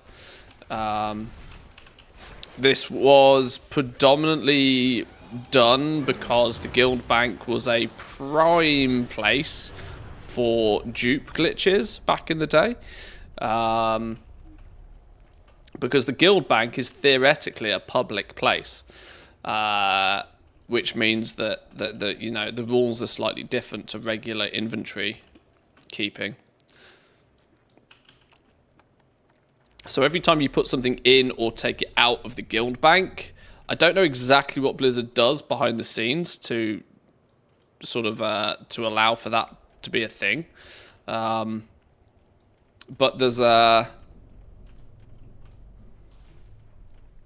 there's server-side checks that happen to change the item in some way to track its sort of, you know, to make sure there's no shenanigans going on.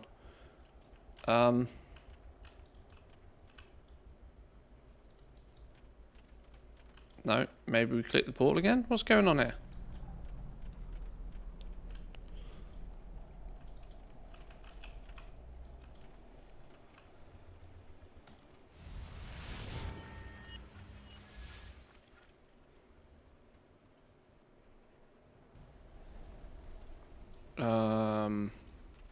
Negative. What's going on here?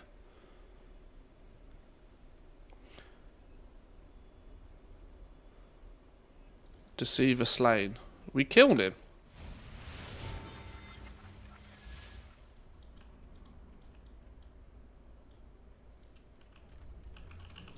Did we forget these? What's going on here?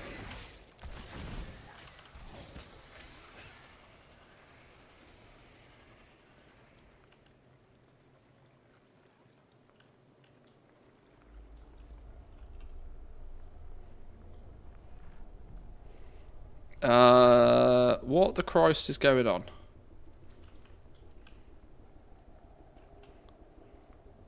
Can I talk to anybody? Can't talk to you. Can't talk to you. Can't talk to you. Can't talk to you. You're all being boring. What the Christ? Am I missing something? Clearly missing something. Or have I just broken it? There's a very good chance I've just broken it.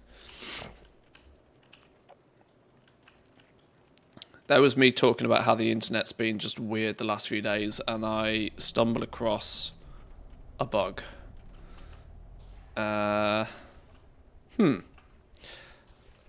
Is this an abandon it and take it again situation, do we think? Let's abandon it, take it again. Why that works, I don't know, but sometimes it does. How far back is it going to put us? Until we meet again.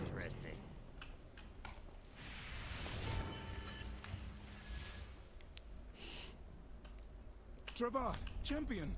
Valone has fallen prey to a faceless one. I can't get through to her. We'll protect the... My commander, you once saved my life. Let me save yours. Resist? This is... Stay a while, Valone. I have Protect the beacon, kill the dude. for you. Come closer, child. It's luring you away from the beacon, away from us. Resist it, Valone, for light's sake. Iriska? No. I must end you, sister. Is that the big dude? That's the big dude. Maybe I just didn't get a tag on this dude at all. Right, let's bring him down this way. Faceless one, you preyed on my compassion for my friend. Okay, he doesn't want to come down here. Maybe this is the issue.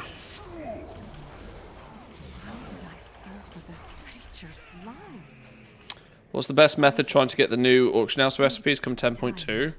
Raid. Raid at a high level on day 1. That's your best way of getting them because they all drop from the new raid. Much like 10.1's launch. Those people entering the raid on day 1 and killing the higher bosses on day 1 and also get very lucky very quickly will be the ones that will get the recipes first. Now, whether they choose to learn them or sell them is up to them, but I did pretty well buying recipes day 1 in patch 10.1. Buy recipes day 1, don't worry too much about the price.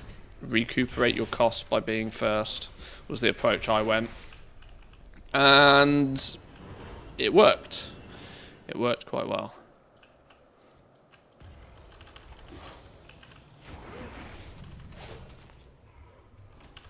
Ah, there we go. Now we've got credit for killing it. Maybe we just didn't even tag it last time. Maybe that was the issue. That's obviously all still major speculation. We know that a lot of the new recipes are going to come from the raid, but that doesn't necessarily mean they're the recipes that everybody's going to be after. I suspect that they probably will be.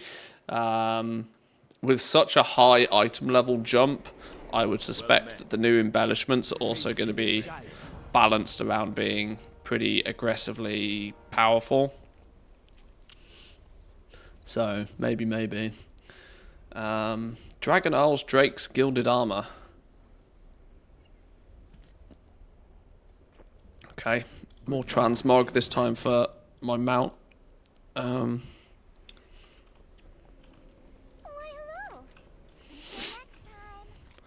I'm lucky on the guild crafter, so no need to roll on them. Any recipe drops in raid if I'm that profession's main crafter, even on my ult, it's mine. Oh, well, that's cool.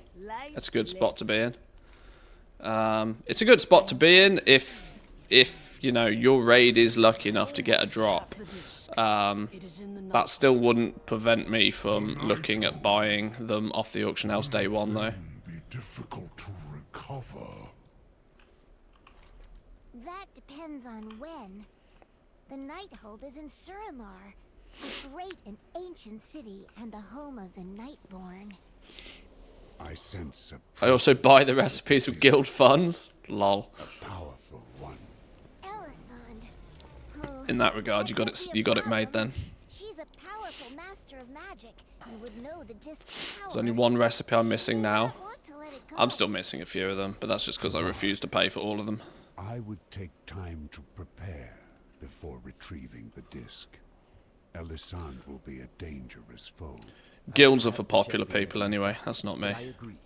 The Tier's guard needs to rest and recover before we face another battle. We'll be ready when you're ready, Trevard. We'll get Tyr back. Since I'm the funds officer. Well. The GFO, the guild fund officer. Interesting. Is this hello or goodbye? Okay. It's telling me to speak to Nosdormu. I don't know where you are, though. Where are you? Give the time relic to Nosdormu at the temple on Conflux. Oh, is it hidden behind? Oh, okay. The marker's probably hidden behind this thing.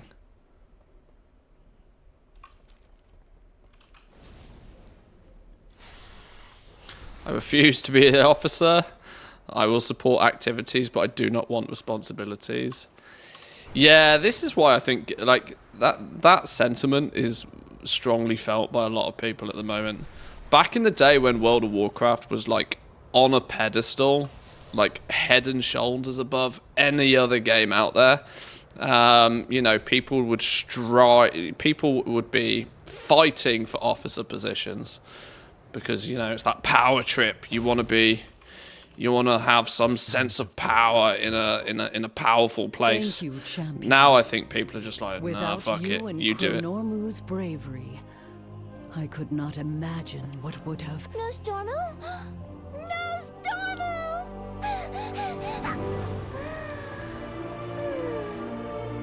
Everything's back how it was. Not everything.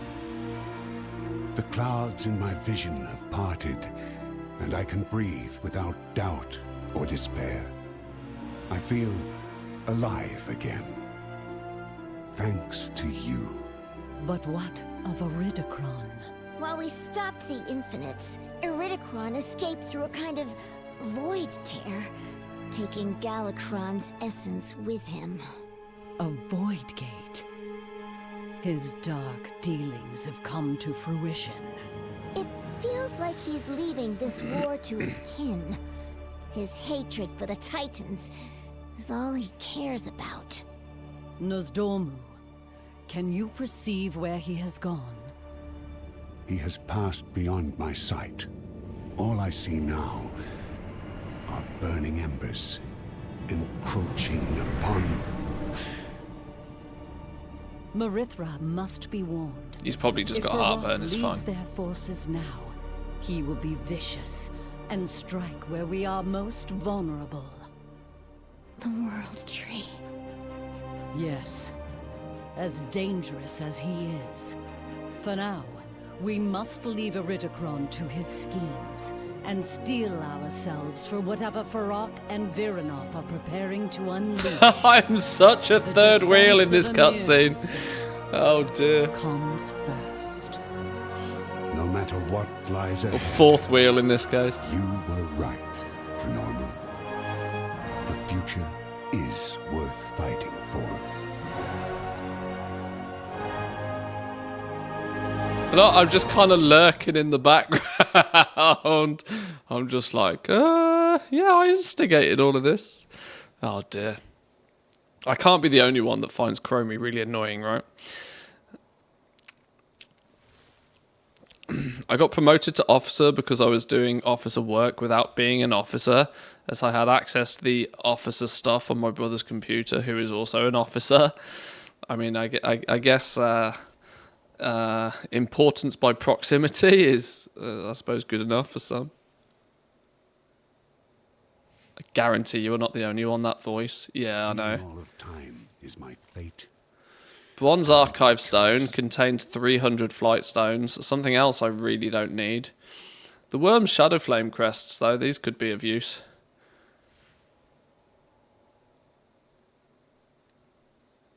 Focus on the now. Chromie's the WoW equivalent of Jar Jar Binks. I think you're not far wrong. I think that's a very strong comparison, you know. Just kind of unnecessarily high-pitched, squeaky voice that just comes out of nowhere with just cringe-worthy... just, I don't know. Yeah, I think, yeah. She's Jar Jar Binks, isn't she? So you love Jar Jar. Yeah, clearly. Yeah, that's obviously what that statement was meant. Yeah. We got any Jar Jar appreciators in here? Jar Jar fanboys.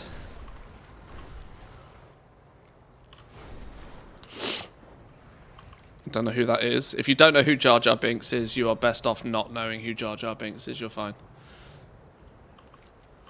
Is he from Star Trek? Close. Close.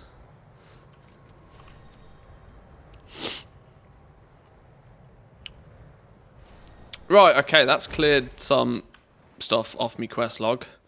Not necessarily the main reason why you should be particularly doing these quests, but it is. I have no need for 300 flight stones. Why are flight stones not converted into something else if you're overcapped? It's really odd.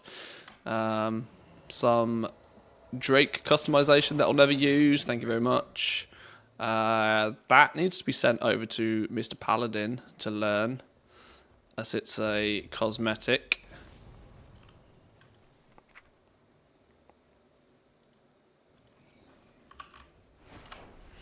My Paladin, who actually has my proper name. Okay. Okie dokie dokie dokie oakley dokie, Liz. The odd situation is we have Worm Shadowflame crests. I could, in theory, be doing something with these to upgrade my gear.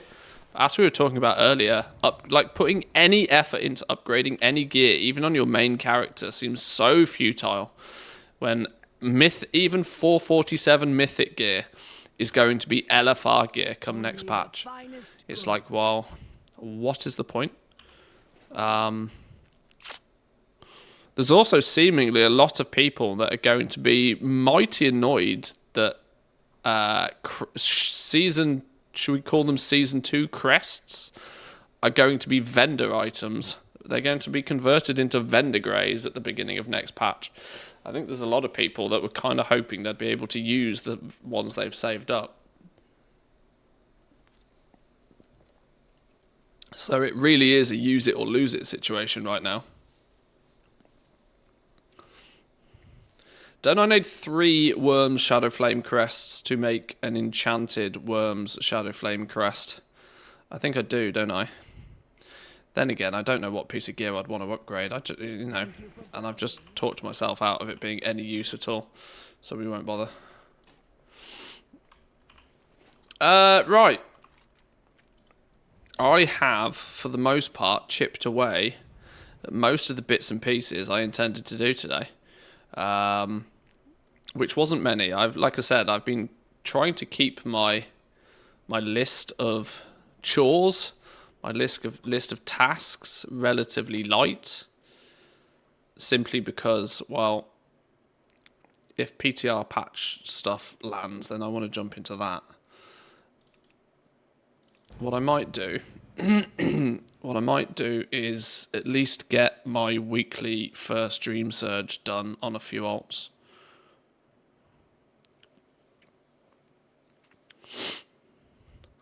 Why are flight stones really a thing? I don't know. It's all a bit odd.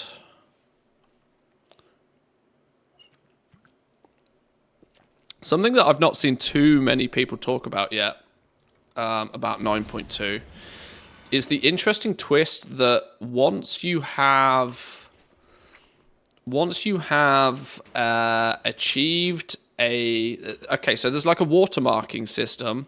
I've spoke about watermarking before, and I realise it confuses people when I say that. In patch 10.2, when you get all of your gear, if every single piece of your gear is above a certain threshold, you will be able to then take your lower level crests and convert them up, which I think is an interesting twist, and it's gonna be really intriguing to see how this plays out. Usually they don't allow you to upscale things because it means that people do silly things like farm Mythic plus 2s just because they become the most optimal and easy, and you can one pull the entire dungeon and you get the most currency per hour.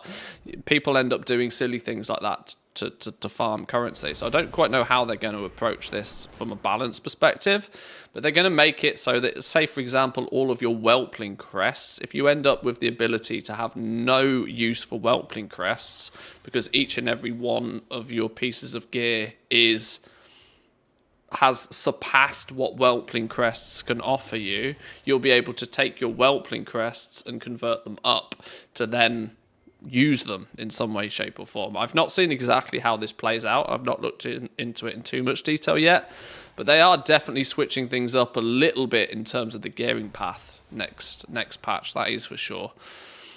Because I imagine there's a lot of you out there that if you look in your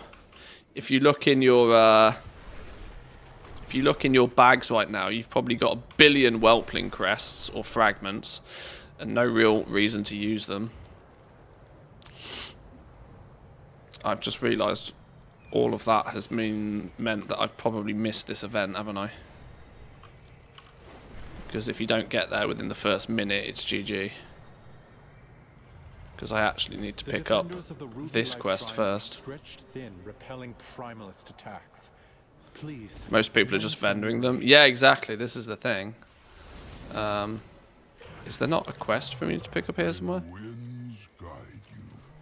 It's this Kryalisk thing I need.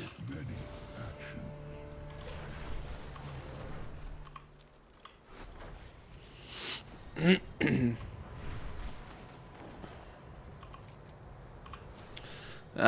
can gear up just by doing 1 + 16 weekly this season, which isn't very big effort.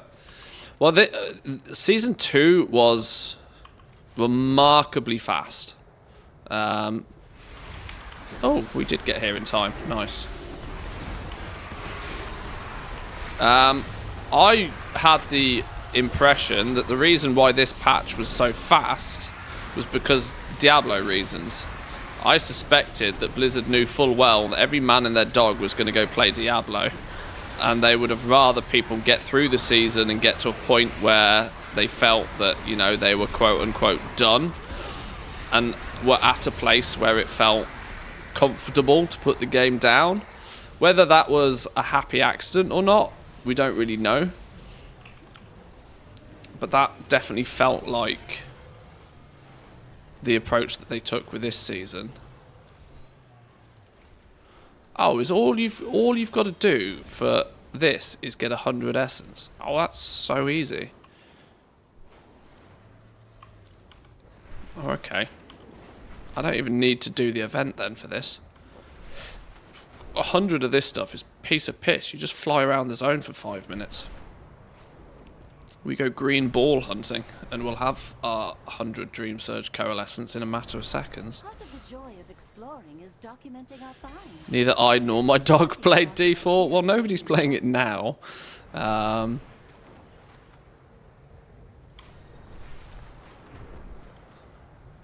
feel, in a way, I feel bad for Diablo 4. You know, I feel bad that they had seemingly the best opportunity in their hands and squandered it.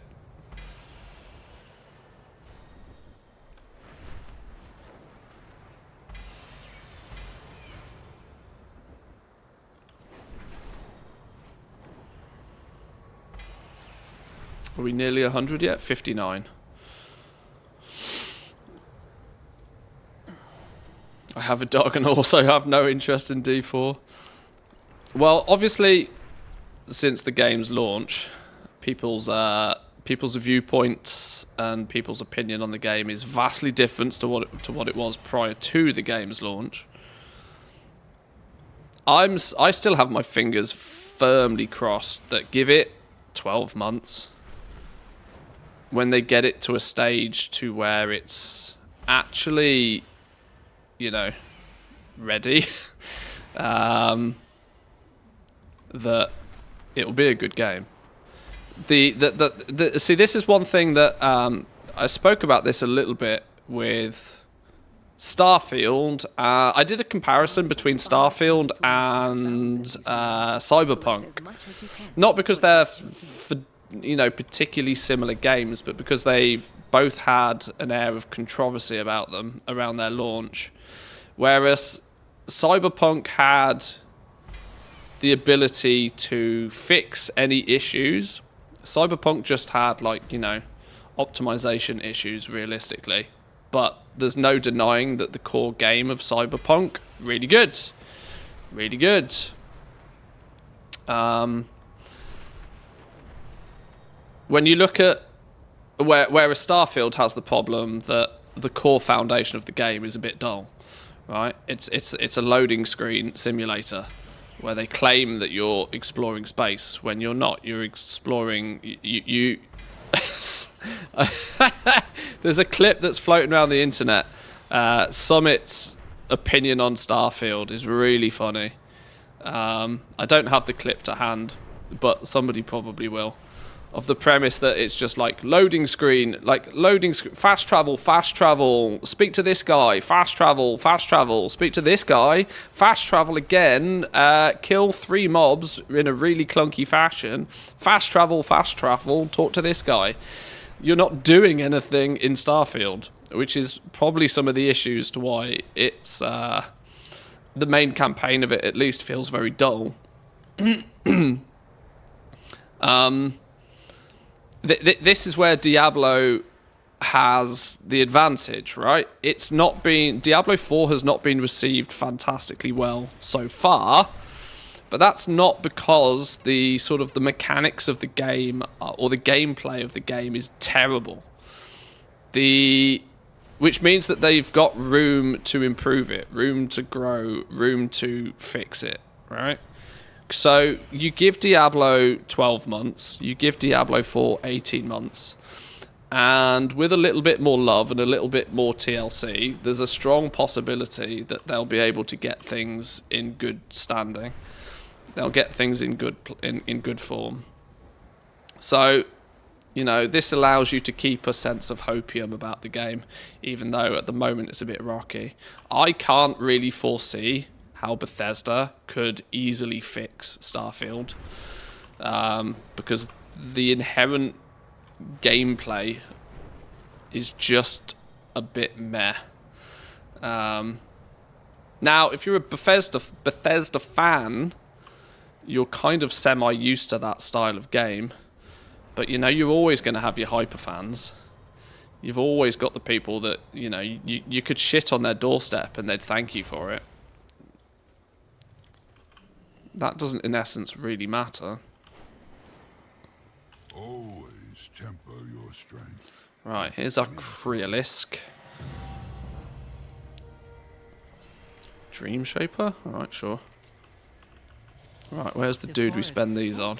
No, you're the...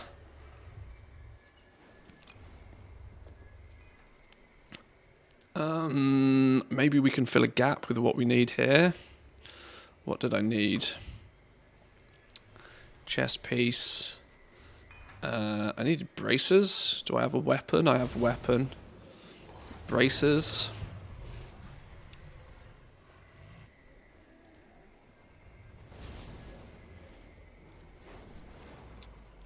Plate braces. What am I also missing? What comes after pants? Boots. I'm missing boots.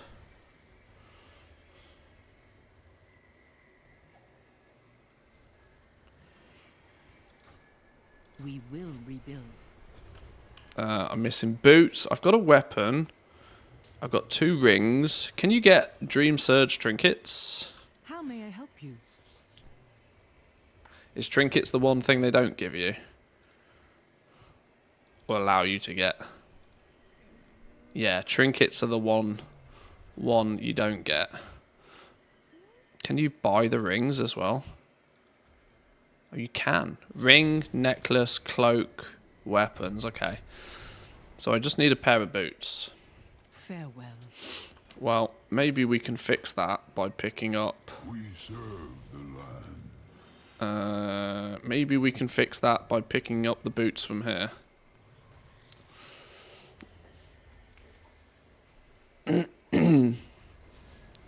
You can get unlucky with the weapon rolls and need a bunch of tokens for a 2-hander.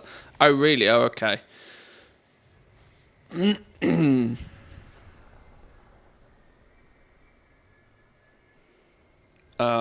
Well, let's just grab one of those anyway. I'm not looking to, like, gear my characters. I just want them to be, you know, fundamentally useful.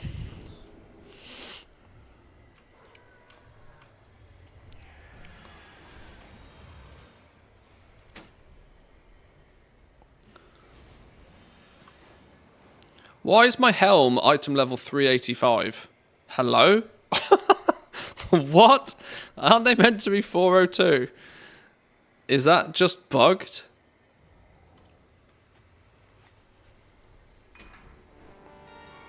Oh, okay. It makes a 402. It makes a 402. It's fine.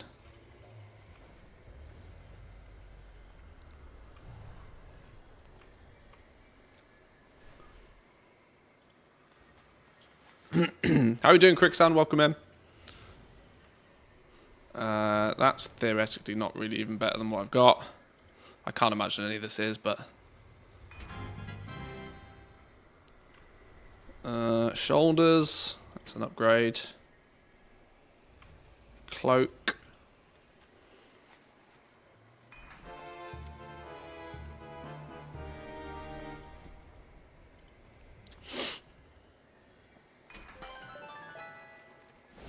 $402. Like I said, none of this is really all that worthwhile doing, considering that 402 is going to be absolutely 7 levels of useless come the next patch, but...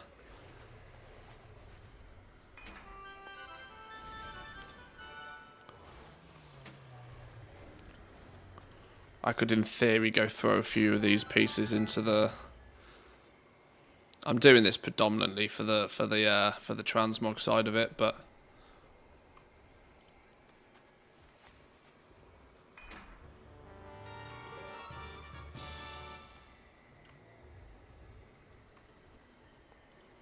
Couple of rings.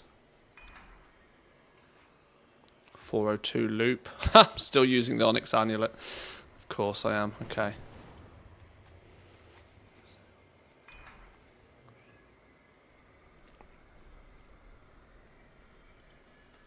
Let's see if we get a weapon.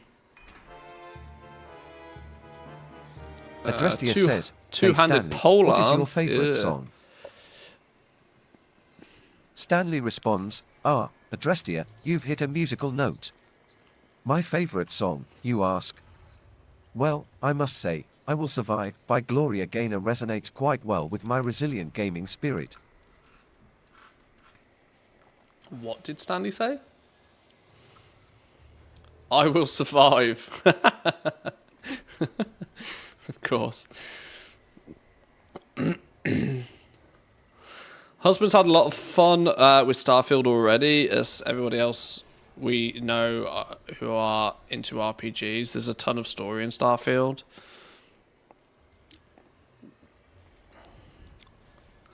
More story to tackle than you can shake a stick at. Yeah, see, this is the difficulty with any RPG, right? The story needs to be intertwined with, you know, some fun gameplay. This is where Starfield struggles at the moment. It leans super heavy on the story aspect. Now, there is lots of story. The problem I had with Starfield predominantly was that I just could not get on with any of the characters. The story didn't grip me. The story, I felt, without giving any spoilers, was very average. It never grabbed me particularly, which is the problem. And then when there wasn't really strictly vast amounts of interesting gameplay sat alongside it,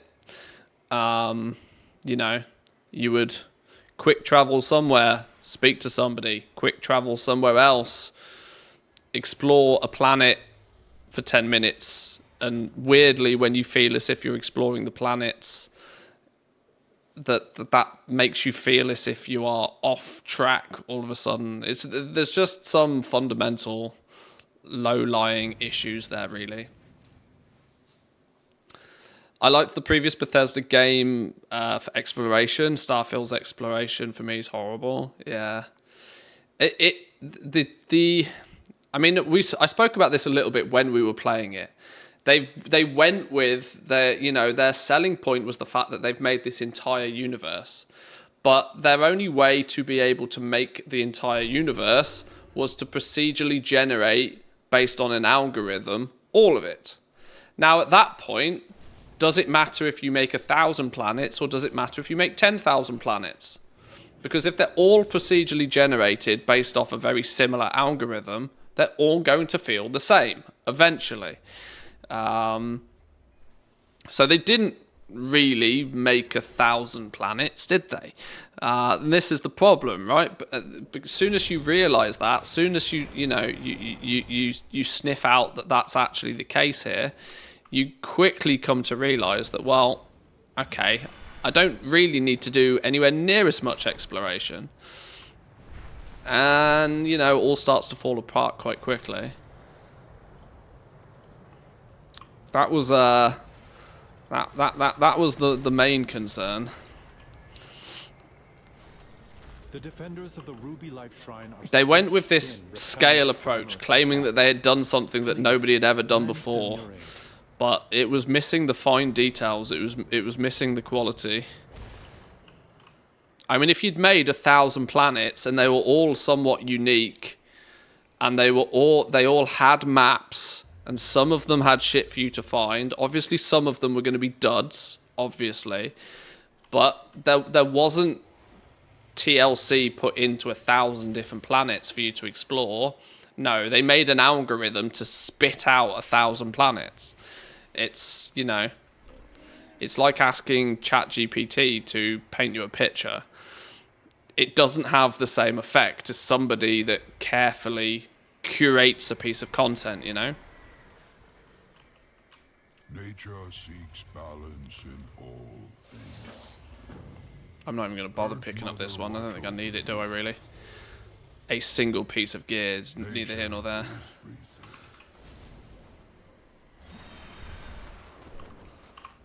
Don't play the game, but it sounds a lot like visiting 1,000 McDonald's stores. Yeah, pretty much. Yeah. There was a formula. There was an equation to build them. And when you realise that something has been made... This is the problem with, like, AI stuff. As soon as you start to realise that it's been made by an algorithm, it loses that... It loses that personal touch. It loses the appeal. And this is just human nature. We strive for, like, individuality. We strive for creative stuff. It kind of it feels a bit cheaty having every single 1,000 planets all procedurally generated. Yeah, of course they're all going to be slightly different, but they're also all going to be slightly the same.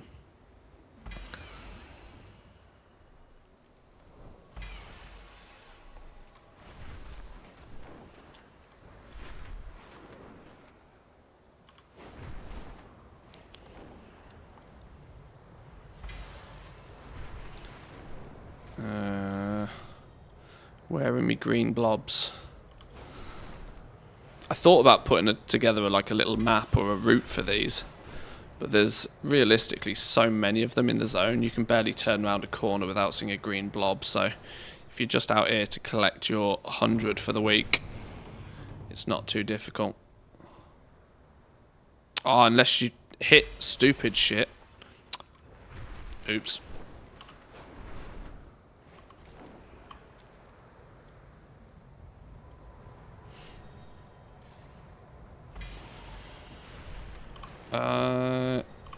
No. I can't be bothered killing rares at the moment. Innkeeper of Moonglade says, Stanley, how do you infuse the personal touch?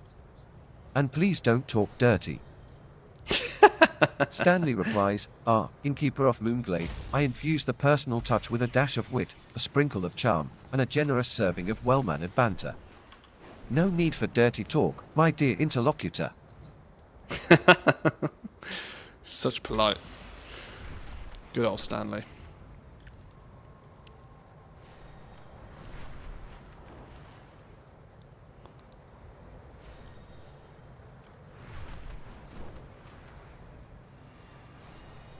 Yeah, Stanley's talking about himself in the third person, and I'm not quite sure why. I think his software is glitched out. I need to look at him. I need to figure out why he's talking about himself in the third person, because he shouldn't be.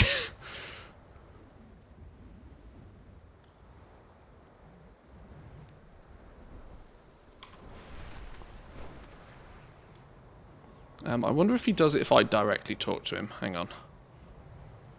Adrestia says, Hey Stanley, why do you talk about yourself in third person? Stanley explains, Adrestia, the reason Stanley speaks in third person is to maintain an air of whimsy, for it adds a touch of amusement to our conversations. Quite the delightful quirk, isn't it? I think I know why Stanley's doing it. I think it's a bit of an update to his software. I think it's designed so that you can have different animations depending on how Stanley replies. Obviously, if Stanley was actually on display right now, see here, for example, if Stanley was actually on display, his animation is simple. His mouth just opens and closes when he talks. He doesn't really do any animation, but I think it's designed so that, you know, he says, can I show this on screen without it going? Okay. I don't know if this shows anything. When it goes Stanley quips or Stanley responds or Stanley replies or Stanley explains, I think there's meant to be, I think that's meant to be able to trigger different animations. I just haven't set it up. Or at least that's my theory. So Stanley's going to talk about himself in the third person for some reason until I fix it.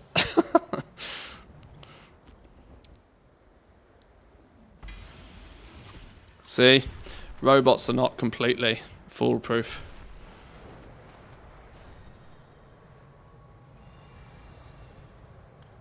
53, halfway there. 59.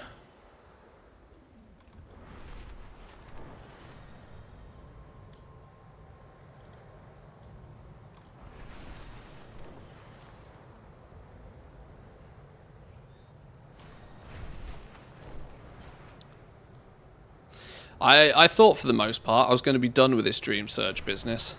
But then when I realised that you can only get one of those coalescent things like once a week, it starts to feel like a lot more important to actually get each one each week. Did somebody else steal that? I have just realised that these green blobs are not unique to you. They can get hoovered by other people. Oh, that makes a world of difference. I did not realise that. I've had borderline no competition farming these green blobs so far. I didn't realise that it was not personal. As a good friend and the loyal supporter I know you are, I call upon your help at this time. Saying you're going to get Stanley the Fix makes it sound like you're taking to a vet for castration. Oh, poor Stanley. Poor Stanley. His virtual balls are going to get snipped. No, that's not the case.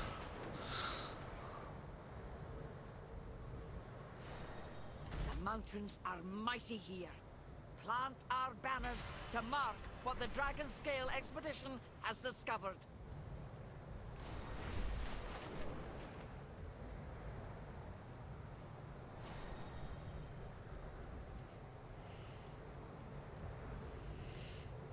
Rares give a fair chunk of currency. Yeah, the rares do. If you kill 4 rares, you'll get this done in one go, but 100 of the dust doesn't take more than 5-10 minutes really if you are paying attention.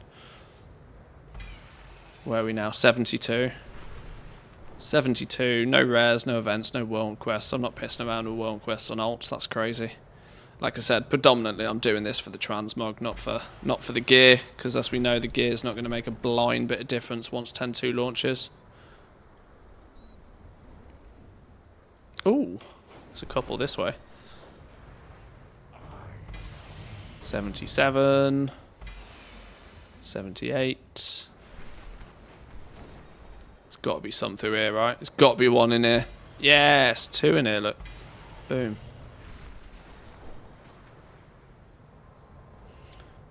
83. Can we get to Harken? We're going to be too far away, aren't we? He's going to be dead before we get there. I don't know if he has... Does Harken Grimstone have the immunity thing? The 1 minute immunity? The joy of exploring is documenting our finds. There's plenty to document here in the Waking Shores. Oh, we might get there, you know. We double zooms.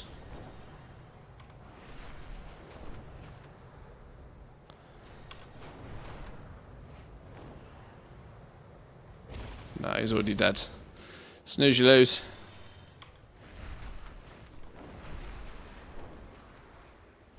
Harken does, not the other 3. Yeah, that's a shame.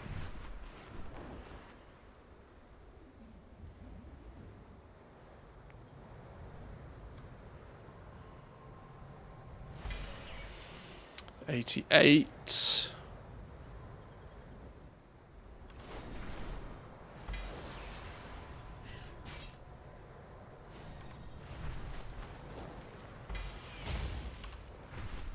$94. 1 or 2 more.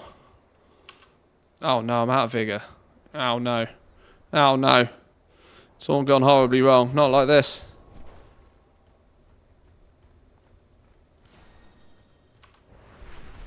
Oh, cock, I missed it. I mean, no.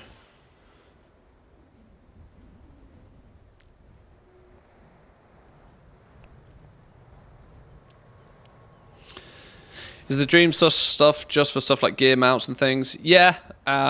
This Dream Surge Coalescence, your first 2,500, 2,500, you probably want to spend on getting the pets and the mounts and the toys. But after that, it's just gear. It's just catch-up gear, 402 catch-up gear, which is, you know, not super attractive to most people.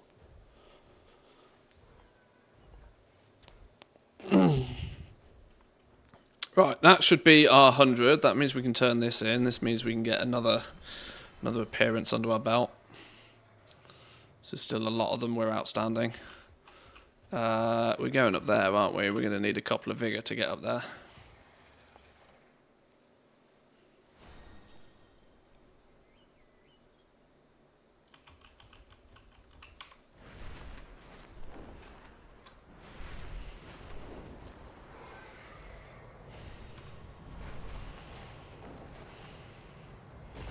Okay. Here we go. Yoink.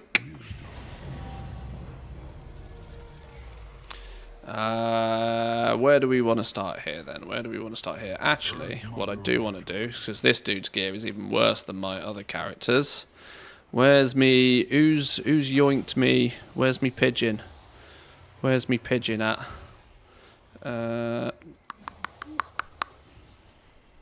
Toy box. Toy box. Pigeon. Put pigeon down on the bars.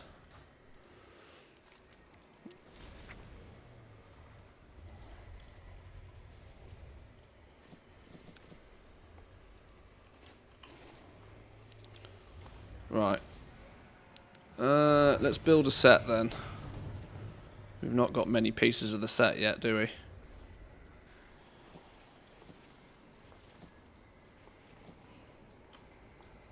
In that case, if we've not got that many pieces of the set, we will just pick up any old thing.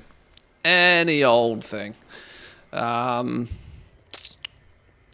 Any old thing. What's my worst piece of gear? Shoulders, helm. Let's grab a helm.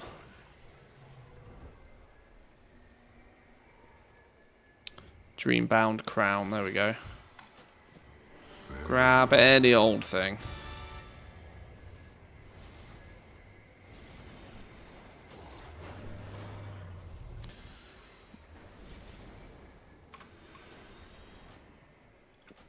Now we'll leave this dude here for tomorrow. Technically, it's reset day tomorrow, isn't it?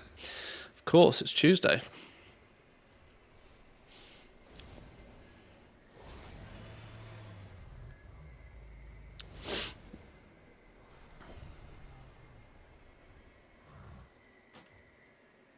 Fell off a waterfall and died. It's been a while since that happened.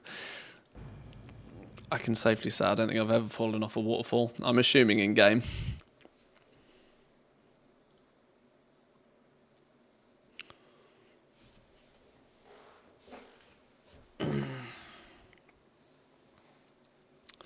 Right, let's get this dude some Dream Surge Coalescence.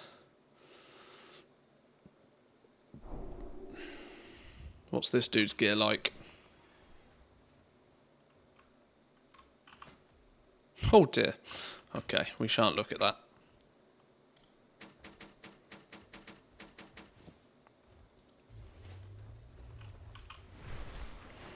At least this little part of it, at least getting your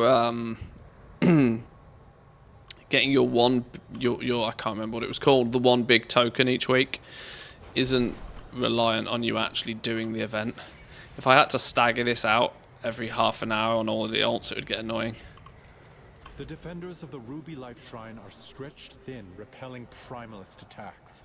Please, lend them your aid. Nature seeks balance in all. This thing, the Dream Surge Cryolis. A single thought. Right. To fly!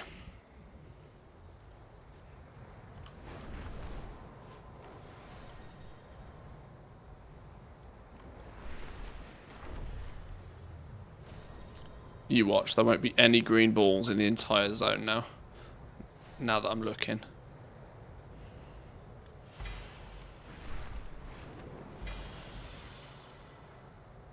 Hunters! The grand hunt is about to begin. Blow the horn to signal its start. Show us all if you have the skill to best our quarry.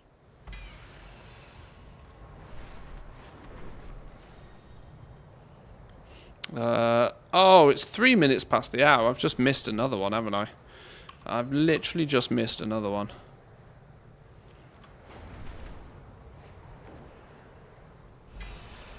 Because the event itself, to be fair, is good for like 30 or 40 of this stuff, I think.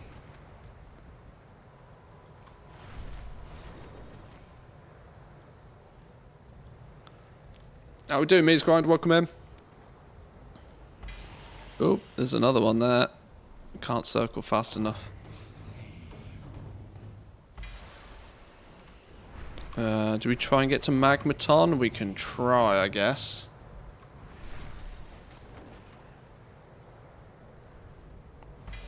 If I take the scenic route, I'm not going to make it though, am I?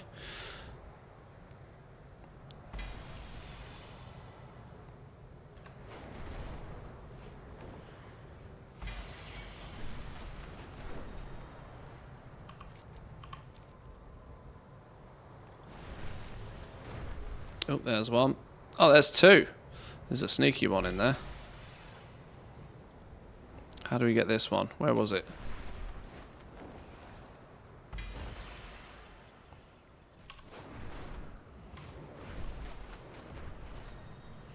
What are we up to? 32. See, this is quick and easy. This isn't going to take us long at all.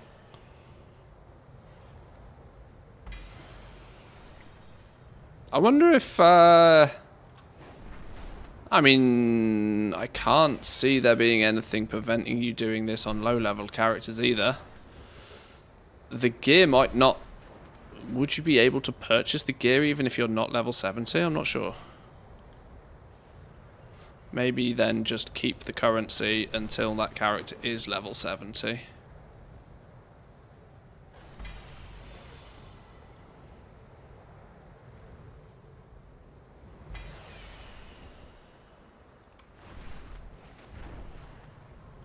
$52. See, we're already halfway. Matter of minutes. Easy stuff.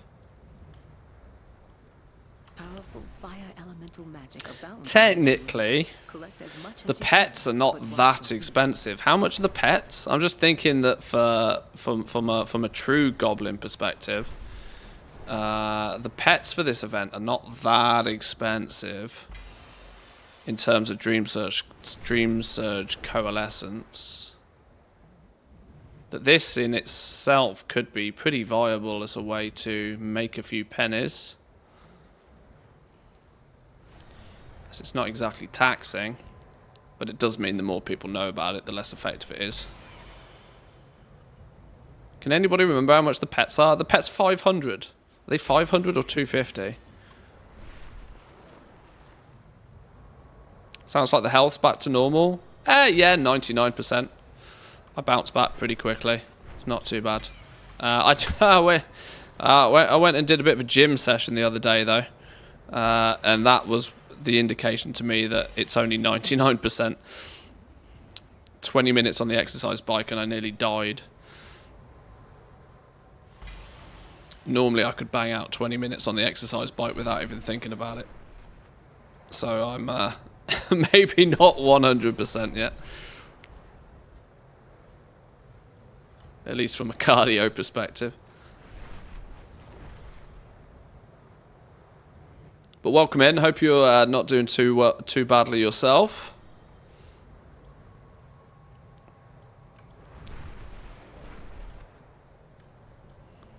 $72. Come on, I need more green balls.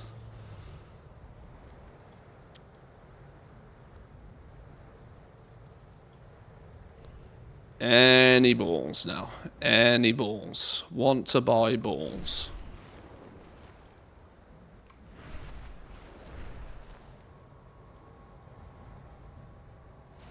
As a good friend and the loyal supporter I know you are, I call upon your help at this time. There's one. I believe our goals to be aligned, friend. I would be honored to have your Should we go pew one of these rares? Slapping a rare should help, shouldn't it? These. 25 per rare. Yeah, we'll just pew this dude. Is anybody going to cut? I don't fancy doing it solo though, mind.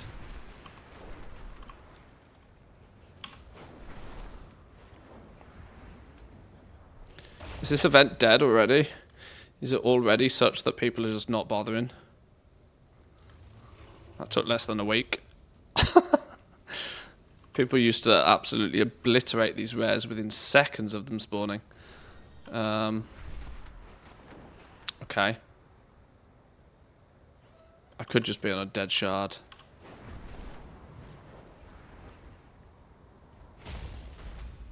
Two weeks off around BlizzCon. Not a bad time to have some time off, you know. Especially considering there's a good chance that 10.2 is going to launch very close to that.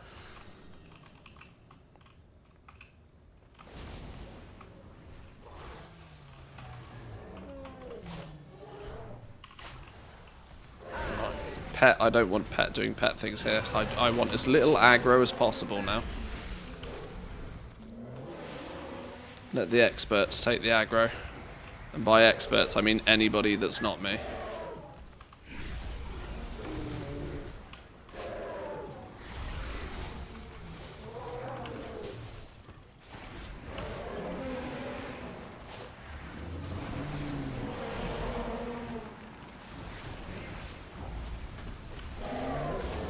Oh, ouch.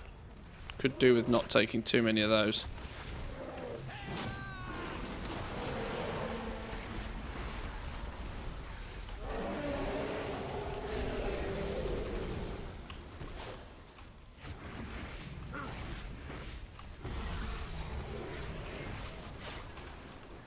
Boom, headshot.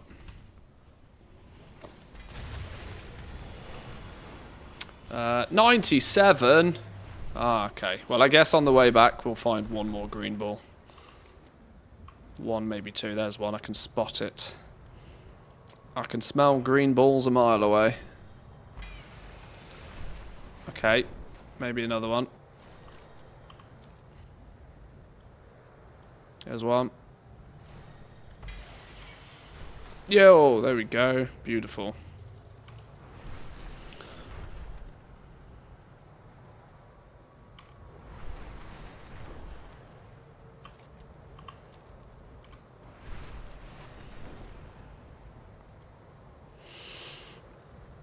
May the winds guide you. Nature is mercy. Okay, what are we missing then? Excuse me, what are we missing transmog wise, as this is predominantly the reason I'm doing it? Grips. That'll do. Farewell. Need not be too picky. This gear's all getting replaced the very second 10.2 launches anyway. Spent 400k this week on Auction House Mog. Now of all of the leather and weapons that monks can use that cost under 5k.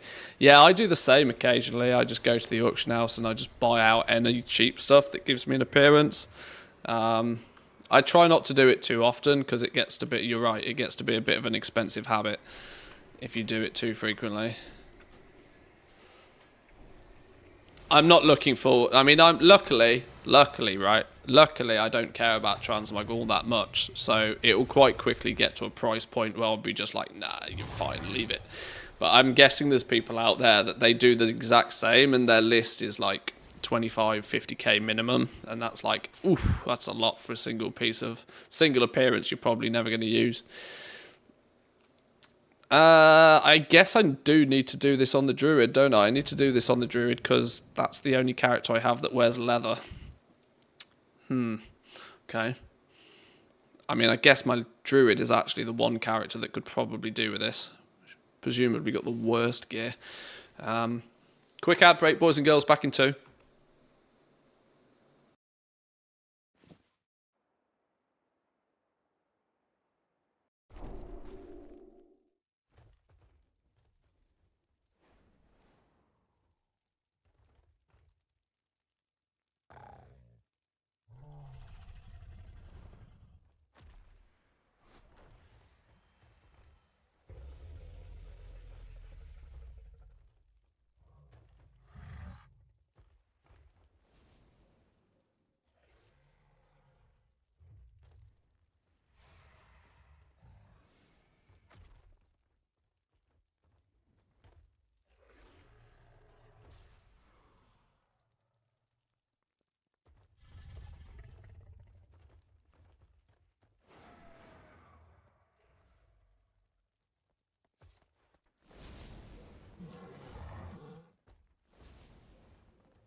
Okay, we're back.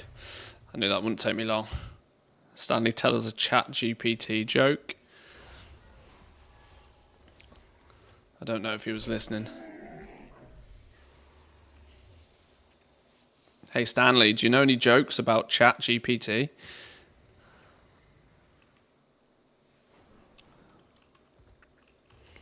Is he listening?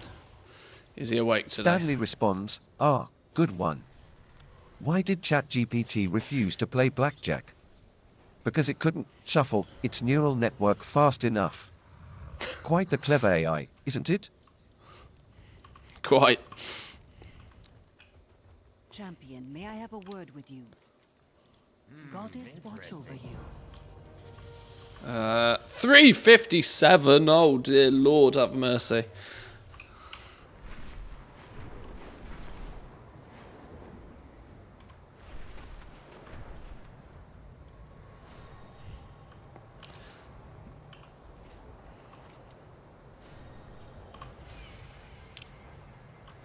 Right, let's get this druid at least a decent piece of gear and a piece of transmog at the same time. The defenders of the Ruby Life Shrine Oh my god, look at all of the herbs. attacks. I forgot that this dude is a Lend them your aid. herbalist and miner.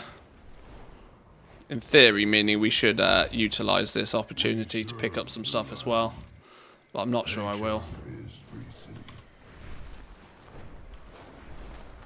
Let's keep this strictly business.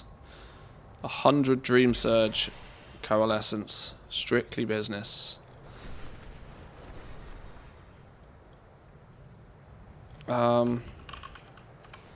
Curiosity. How long is this potentially going to take me?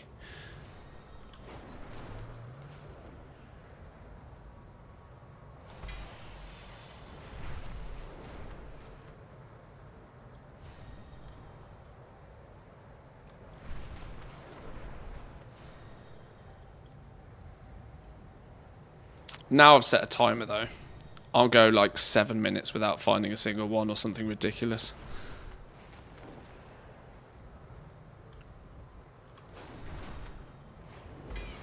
Ooh, there's 2.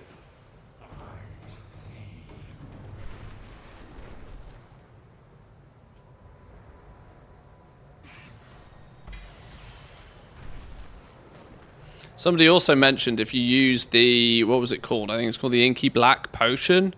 It makes these green blobs stand out really strong, which is a trick that I might have used, but I don't have any Inky Black Potions, so it's just a tip for anybody else that might.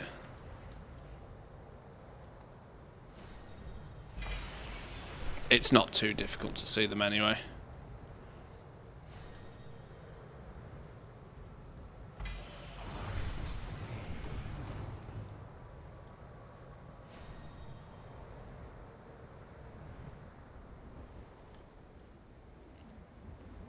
There's got to be some this way. Here's one.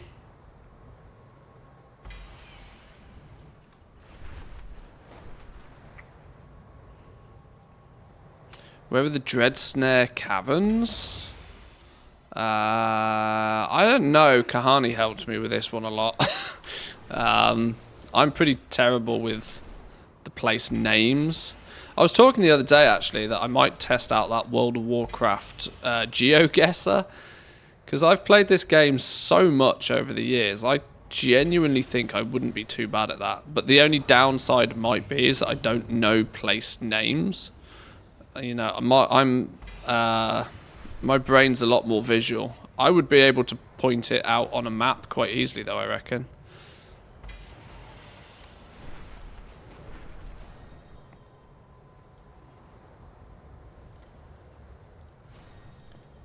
Okay, we're 2.5 minutes in. I'm already halfway. And I don't think we've had fantastic luck with finding these green balls either. So this is like a 5-10 minute job per character each week, which I'm glad is just a very quick and simple thing we can bang out.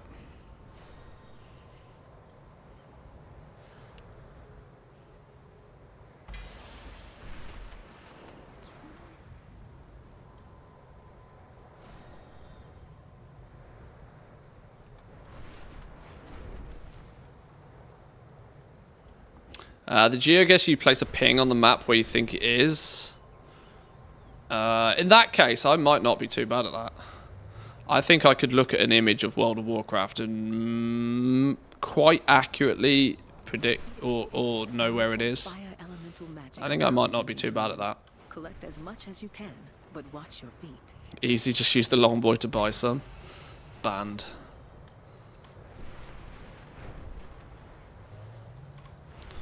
I don't think it's going to be too long before I... Well, I say that, right? I'm not putting any effort into trying to get the longboy. But on the basis now that it's a thing, if I did want it, I think I could get it within a couple of weeks. The problem for me with the longboy is that the black market auction house resets at a really annoying time for me. Due to the geographical location of where I live, it resets at like 1 o'clock in the morning. Which is not so convenient, if I'm going to be honest. Meaning that even if it does turn up on a server where I have the gold ready and waiting, it's still, you know, I can't even remember the last time I actually checked the black market auction house because of the stupid reset time.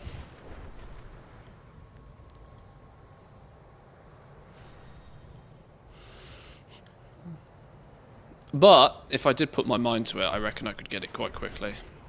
I get notifications from TSM. I think it's a TSM premium thing, so don't shoot the messenger here. But you can set TSM notifications to send you an email when it spots something in the black market auction house. And I get emails nearly every single day at the moment saying it's found a longboy. So it's clearly back. It's clearly available. Obviously, people are like sniping it for 10 mil at the moment because there's still loads of people that would want it, given the choice.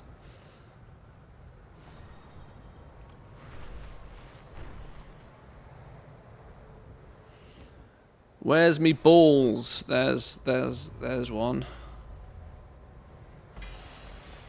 80. 80 in 5 minutes. That's not bad.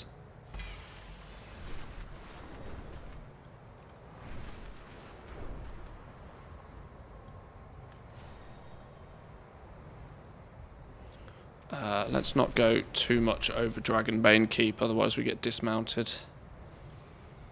And we don't want that now.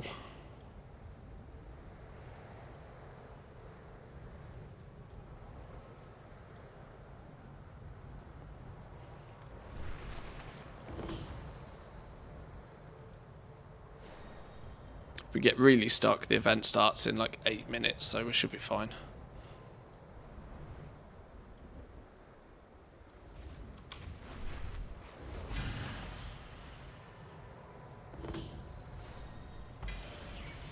We're drawing close to the end of our hunt. How many is that? 90. There's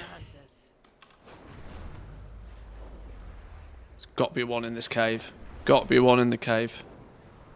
No? Ah. Damn you, game.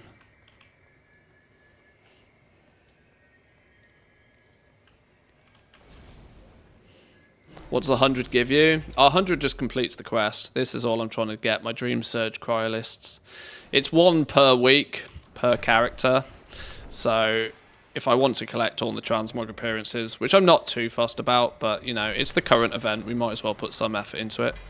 I should use some of my characters and get this done. It resets tomorrow, so I wonder where the Dream Surge thing is going to be next week. Or tomorrow, or later if you play Team NA. There we go, there's 100. Up this way.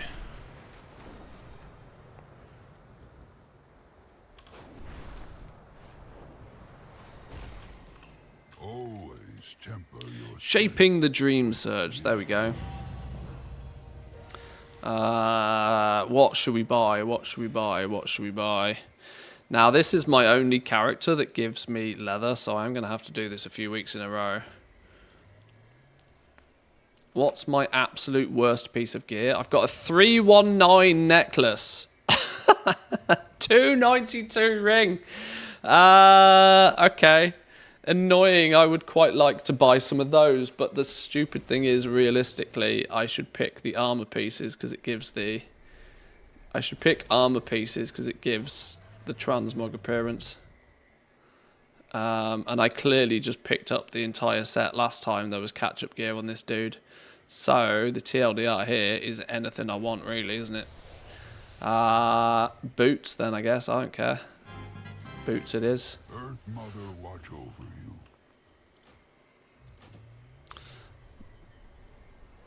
I won't spend my Dream Surge Coalescence on these dudes yet, because I'm clearly going to pick up some more... oh, actually, where's me pigeon? Where's me pigeon? I've probably got a bunch of leather gear mailed over to me already. Pigeon, pigeon, come here, the pigeon. There we go.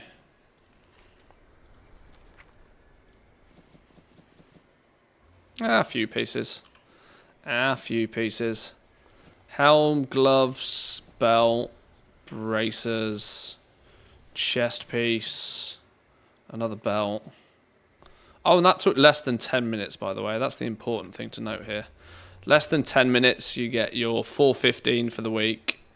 You get 100 Dream Surge Coalescence, which is another 402 piece on top of that. Additionally, the pets were how much? Okay, the pets were 500. The pets were 500. No, hang on. Wait, they're the toys. The toys are 500. The pets are 250 each. So you could probably get a couple of pets an hour. I got 100 of this in less than 10 minutes. So that's arguably 600 an hour, just casually flying around as long as there's not too much competition, which is at least 2 pets an hour. So for as long as these pets maintain some value, is there actually any value in them? Let's use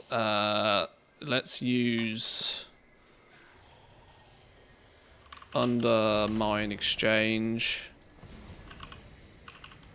Cheddar.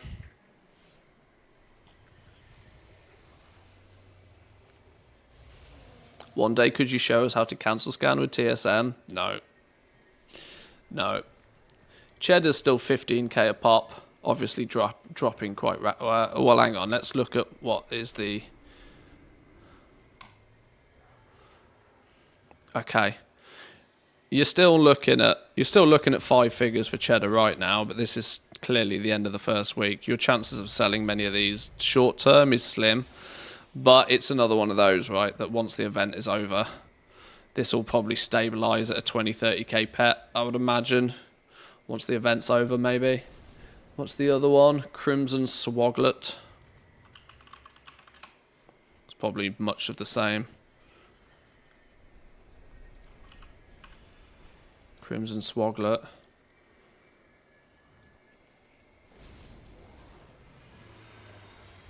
Yeah, about the same.